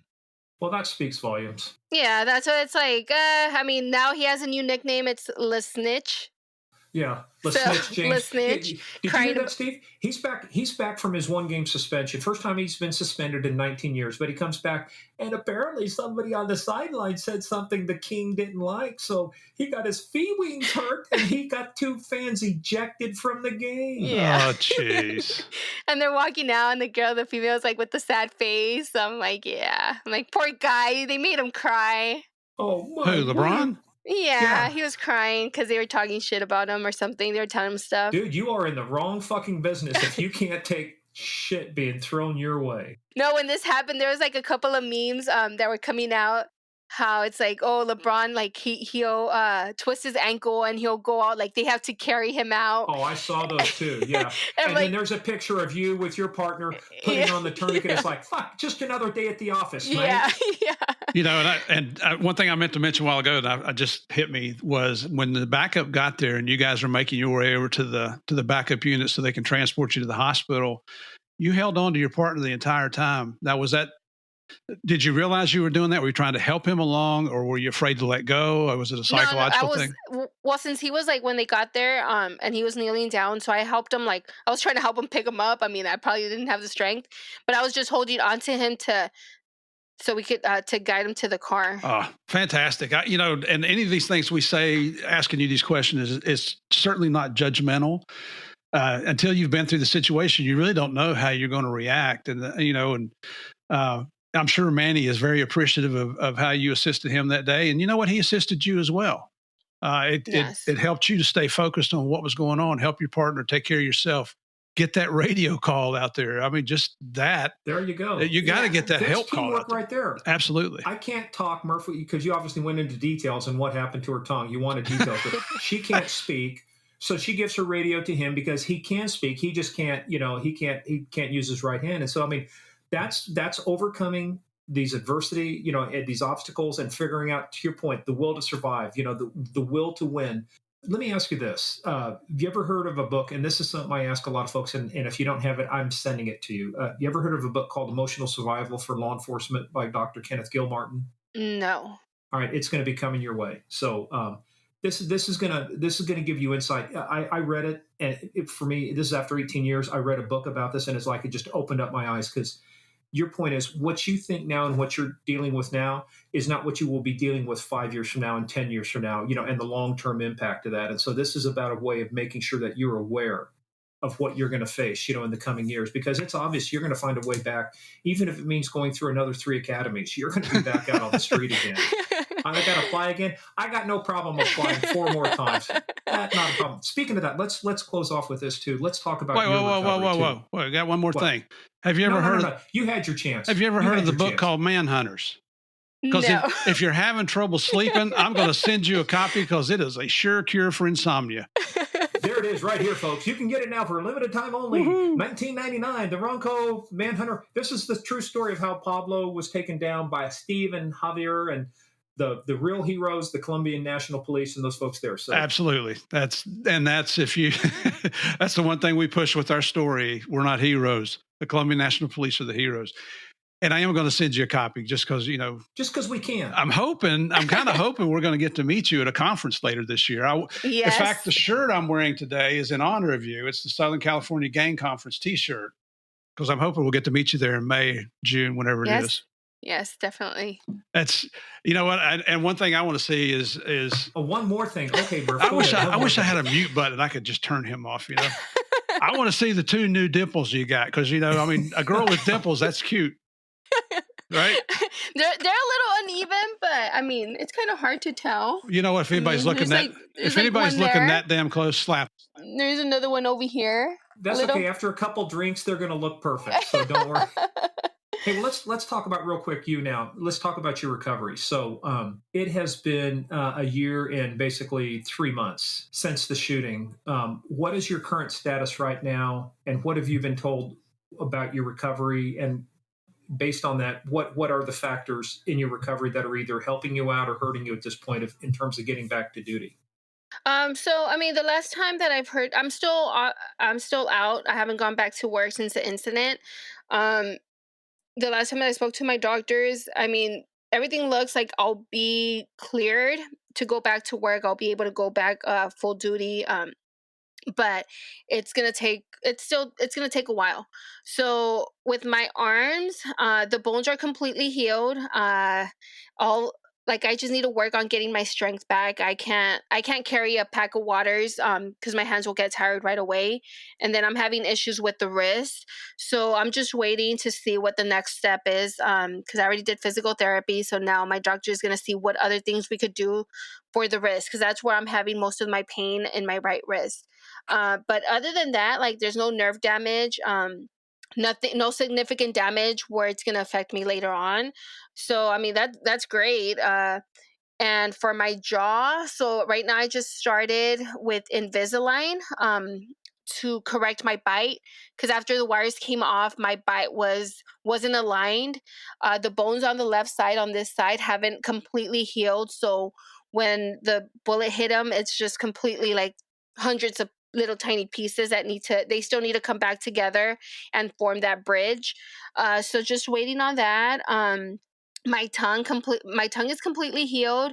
The only thing that happened, when my tongue was cut, it severed some of the nerves where the sensation on my lower lip and my chin. So this part is completely numb. And it just feels like when you go to the dentist and they numb you, that's how it feels. So, I mean, and that's when you end up slobbering and dribbling outside of your mouth. Especially when I'm drinking something and it's I don't feel it. So it's someone will tell me hey, you have some stuff here. So it's I just wipe it. But I mean, other than that, I mean, I can't complain for the injuries for what it was. I mean, I'm okay with this. It could have been a lot worse. I mean, with my mouth, I do therapy where I have to stack the tongue depressors just to get my mouth to open up more. Because at first I couldn't open up. I was probably this much where I could open up. Right now I'm like this. But the doctor said it's never going to go back to how it was. You just have to learn how to live with it. So it's a hamburger or something that's a little bit thicker. It's I have to cut it into little pieces and eat it like that. I have to manage. So, I mean, I'm not complaining because I was on liquid diet for 2 months. So, I mean, anything else is... Here's the important thing. When's the first time you got to eat a real taco? Well, a taco, it took about, I want to say maybe a month before I actually could eat a taco. But the very first thing that I ate once the wires came off, I had this much... Where's the camera? I had this much of an opening in my mouth. Folks, this is a podcast too, Claudia. I know you're with the sheriff's office. We got to explain things. So this is a podcast. But when you hold your fingers, you're holding them about a half an inch apart, right? Maybe a quarter. A quarter, probably a quarter. According to Steve, that's 6 inches. That's the way he does it. Oh, buddy, I'm on a roll. Yeah, Claudia, here's a trooper trying to talk about a deputy. Oh, good Lord. Okay. Yeah, So- but so you're talking about not even a quarter inch is what you're able to open your not mouth. like very, very tiny space that I had. When the very first day that the wires came off, I went to Chick-fil-A and I got some chicken nuggets, and I just cut them into little tiny pieces. So I mean, it was still hard because I couldn't chew, so I wasn't able to chew. So little tiny pieces. I got tired after eating 2 little chicken nuggets. I got tired. I'm like, okay, that's it. I can't eat anymore. But it took about a month before I actually started. I was able to eat.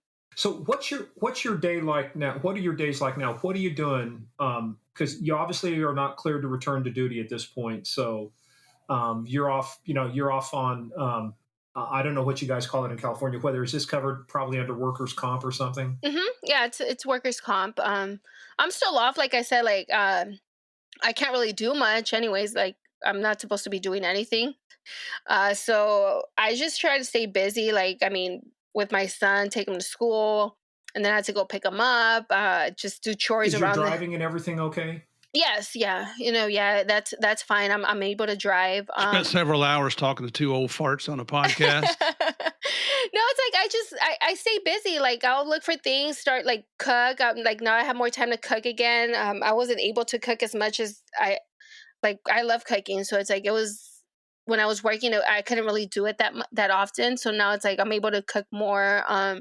And just like I said, I go to the academy. Sometimes I just go hang out with my instructors from the SO Academy, who are the instructors for all the training that they do. They So might just put a cot down there for you. Fuck, just move in. Just come back here to the academy and no, live that's what here. they tell me. It's like you should just get an office here. You're always here. Now, you said at the beginning of the podcast, what you want to do now. Once you do go back to work. So what is that?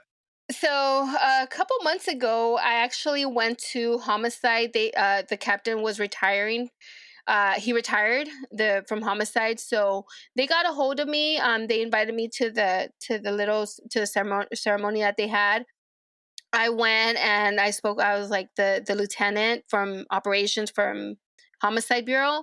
Spoke with him. They gave me a tour and everything, and I'm like, this is what I want to do. I want to be a homicide detective. So we took a picture where they had their symbol like in their break room, and he's like, let's take a picture. He's like, because I want to take a picture when you come back, like over here. Awesome. So that's but I mean, for that I still have a lot more to learn. You do, but you know what? There is absolutely no doubt in our minds whatsoever that this will soon be homicide detective Claudia and I'm going to butcher your name, Apolinar. I can't remember shit. What's your name again? Hey, I'm lucky I remember where I live right now. I haven't been in this house very long. Keep a tether on you. Connie's got you. By the way, too, one thing you'll have to join me because I am a member of the International Homicide Investigators Association. So, because I did investigate homicides, I did do some stuff beyond being a trooper, Murph. I know you like to say that shit, but I will tell you. But you mentioned this is the kind of the motto, but there is no greater honor you can bestow upon another police officer than the investigation into the death of another human being. So, and basically the motto is to the to the dead we owe respect, to the living we owe answers, basically, like that. And it's like I got my little pin for it somewhere here too. He's a member of the geriatric squad over there. That's what he's talking about. You don't want to go there. We investigate old farts like Murphy. There are no foot pursuits in Florida, folks. There's only wheelchair pursuits. Hey, that's why they call us all turtles down here. We move like turtles. Right.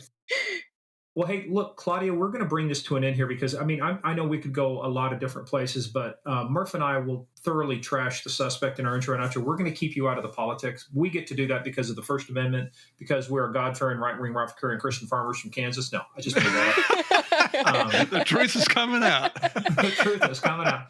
No, but I will tell you this though too. There's no greater sign of a respect from cops. When they talk to other cops and stuff, when they look at you, they go, "You're my fucking hero." Yep. You're my hero. And when I look at you and I go, "You did stuff that seasoned veterans would have forgot how to do." Why? Because they didn't take the lessons to heart. And maybe it's because you were a rookie. Maybe it's because you were still new and stuff, that these lessons. But that ought to be a lesson to everybody. Come to work every day like you're a rookie. Learn something new. Never forget what you've been taught. You are a great lesson in survival for people to do, not just on the job, but even, your attitude for getting better and coming back.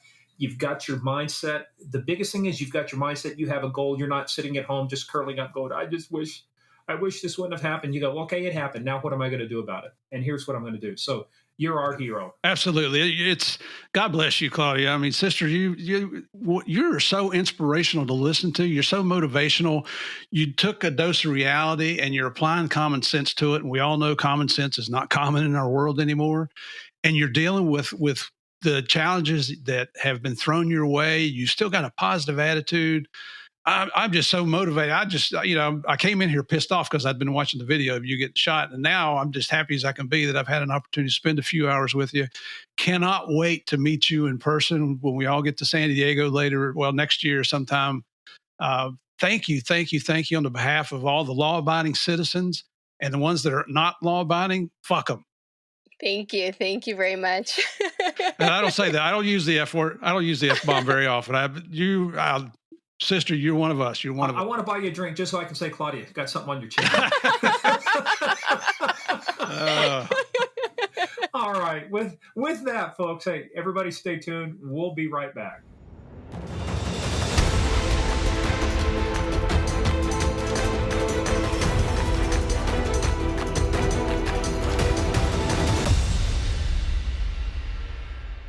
We could sit here in stunned silence for like the next hour, and we still could not do justice for what she did, for how she survived this, for what she did for her partner. She put the safety of her life and her welfare of her partner above her own. She's there giving him first aid, putting a tourniquet on it. She's been shot in both arms, shot through the face. She can still get on weekly and, radio, 998, which is officer needs assistance, Compton Pax. Her partner has been shot in the arm 3 times, shot in the head. Just how that bullet did not penetrate the skull. It wasn't his day to die. Wasn't his day. And it was her day to make sure nobody died. And like she said, I'm getting home. This is not going to happen. And if that's not the definition of persistence, I don't know what is. And didn't we tell you at the beginning, this was going to be one of the most motivational, most enthusiastic podcast interviews we've done so far. I said it before. I am so proud of Claudia. I really look forward to meeting her in person. I even sent her a copy of Javier and I's book, Manhunters, and she texted me the other day. She got it, and I told her to be sure and just remember it's a sure cure for insomnia. If you're having trouble sleeping, it'll help you fall right to sleep. I mean, just what a freaking hero! You talk about I try to teach my kids and people that I've worked with. There's leaders and there's followers. Don't be a follower, be a freaking leader. That doesn't mean that you have to overrun everybody, but lead the way. And man, with not many years experience, absolutely. And that was that training kicking in. If you wonder why it's so important to do training, one of the first things that seems to suffer in budget cuts is training. You do not want to cut back on training. You've got to have training on weapons, on less than lethal, on self-defense tactics, on ambush tactics. This was one of the things you'll notice that we didn't talk about the case because she is prohibited right now from talking about the case because it is still ongoing, but we're not. And so I hope that piece of shit rots in jail. Think about the cowardice it took to walk up. If you're such a man, asswipe, why didn't you just stay there? You shot. Why didn't you just stay there? No, you shot and you ran. What are we coming to from a societal standpoint to where not only do people allow this to happen, they were laughing about it and taking video while these officers have been severely wounded, trying to save their life, put a tourniquet on, and people, all they care about is just making fun of them. And by the way, like I said, here's a shocker. Claudia's Mexican. She's not white. Her and her partner both are Mexican. They're Hispanic. And yet, it wasn't, again, what does it tell you? It's the contempt for law enforcement, and that gets people killed. I got to stop there before I go off the rails too. But, anyway. I know. Don't want to take away from what Claudia did. What a freaking hero. I can't wait till we go down to that Southern California gang conference. Like I said, I just want to see you drink a beer and say, hey, Claudia, got something on your chin here. Got to wipe it off. Well, yeah, and the cool thing was she already knows what she wants to do, man. She wants to be a homicide investigator. That's right. And just I got to say this, based on what you just said there, this piece of shit thought he was being a tough guy. by sneaking up on them and not facing them face to face, shooting them in an ambush style, and then running away like a scared little child. Brother, you ain't nothing more than a freaking coward. Screw you. I hope you rot in jail. I hope you never get out. I hope on your judgment committal order to prison it says date of release upon death. Upon death. Yeah. And and it's too bad too, because this guy, well, fortunately they didn't cite and release this douche nugget. Like they do everybody else, like they did the 14 people they caught for the, robberies down there, and all of those swarmings, where they're swarming the stores and doing the mob rob, as I used to It's call it. crazy. Cite and release. They arrested them and then they turned them loose. Why? So they can go out and do it again. But hey, we know who they are this time. It'll make it easier to cite and release them. We can do it faster next time.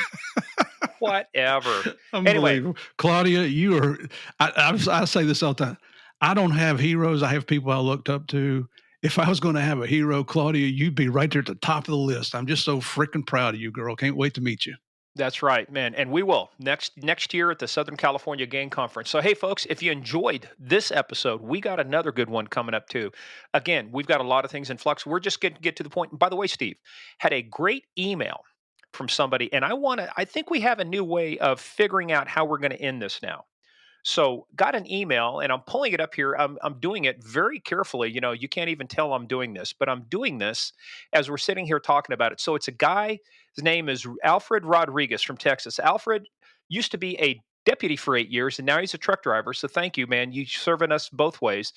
He says, hey, he had a great idea, because we always talk about the end of the show. He says, how about towards the end of the show, when you're done with the guest and have the segment closing statement, you can call that the debriefing, instead of saying everyone stay tuned, or just a quick, edit it out to y'all's words, say, all right, everybody stick around for the debriefing. So I think we're going to work that in. I like that. We didn't get it Sure. done with this episode, but you know what we'll do? We're going to end the next episode. We'll say, hey folks, we're done. Coming up is the debrief. We'll come up with something fancy, and I told him we're going to steal it from you, Alfred. So too bad. So sad. It's ours now. And great suggestion. Keep them coming in. If you think we should replace Morgan, let us know that. We'll see what we can do. You never know. Yeah. Good luck. Good luck with that. I have the power. I have everything here. I have the cats too. You can't get rid of me because I have the cats. So I saw Spudnut on Facebook the other day. Looking good. Looking good. All right, folks. So guess what? That was the debrief. So we will now have our official debrief starting in episode 27, which again will be epic. Go to Patreon. Make sure you follow us there. I tell you, die hard. If nothing else, this will be one of the best. By the way, I got a special thing I will only talk about on the live stream. It is the most epic psychological operation I ran against members of the military in reference to Die Hard. I'm part of a Peloton group, military vets group. I ran it. It involves what they believe to be classified information, threats in the United States from domestic terrorists.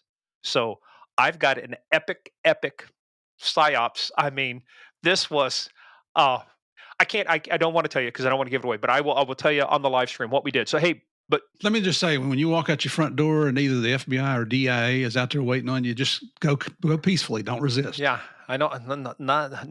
No English, comrade. No English. No That's even worse. Yeah. So, hey, but if you enjoyed this episode, head on over again to Apple. Go to the podcast section. Give us 5 stars. And again, we're not going to beg. We're just saying it is the right thing to do. It's the God-fearing American rifle-carrying, right-wing, farmer, Christian farmer, flag-waving, mom and apple pie thing. And that's just me. But you do you. Murph will do him. He'll do alligators and and little electric strollers to get around his property. So, hit those 5 stars for us. Head on over to gameofcrimespodcast.com for more information about the show. We're updating it, merch, mailing lists, all that good stuff. That's where the pictures are. On the social media, at Game of Crimes on Twitter, Game of Crimes Podcast on Facebook, at Game of Crimes Podcast on the Instagram, paypal.com. Just use our email, gameofcrimespodcast@gmail.com or paypal.me/gameofcrimes. But again, for everybody out there, I think, who knows, Murph, we might even make this public for everybody. Let's talk about that. I think we should do a public live stream for all of our fans to see not only what the $5 level is missing out on the next level, but what everybody is missing from That's a great idea. That's a great idea. I think this is our Christmas gift. We are so magnanimous and generous. we're going to give this Christmas gift to everybody. So the live stream, we'll let you know when it is. Technically, it should be on Christmas Eve because that's when Die Hard happens. But I don't know that we want to interfere with people's Christmas Eve, so we might do it a day or two beforehand. So we'll get you out the date with everything, and we'll let you know. And guess what? We'll put it out on the social media. We'll put it out on our webpage about when our episode is going to be, our live stream. So this is our gift to you. What do you think? Just remember, we're from the government. We're here to help you. We're here to help. All right, everybody. Once again, thank you for sticking around for the debrief. Thank you, Mr. Rodriguez, Deputy Rodriguez, Absolutely. former Deputy Rodriguez, for that good stuff. And we will see you on the next episode. But again, as always, thank you for playing the biggest, baddest, most dangerous game of all, the game of crimes.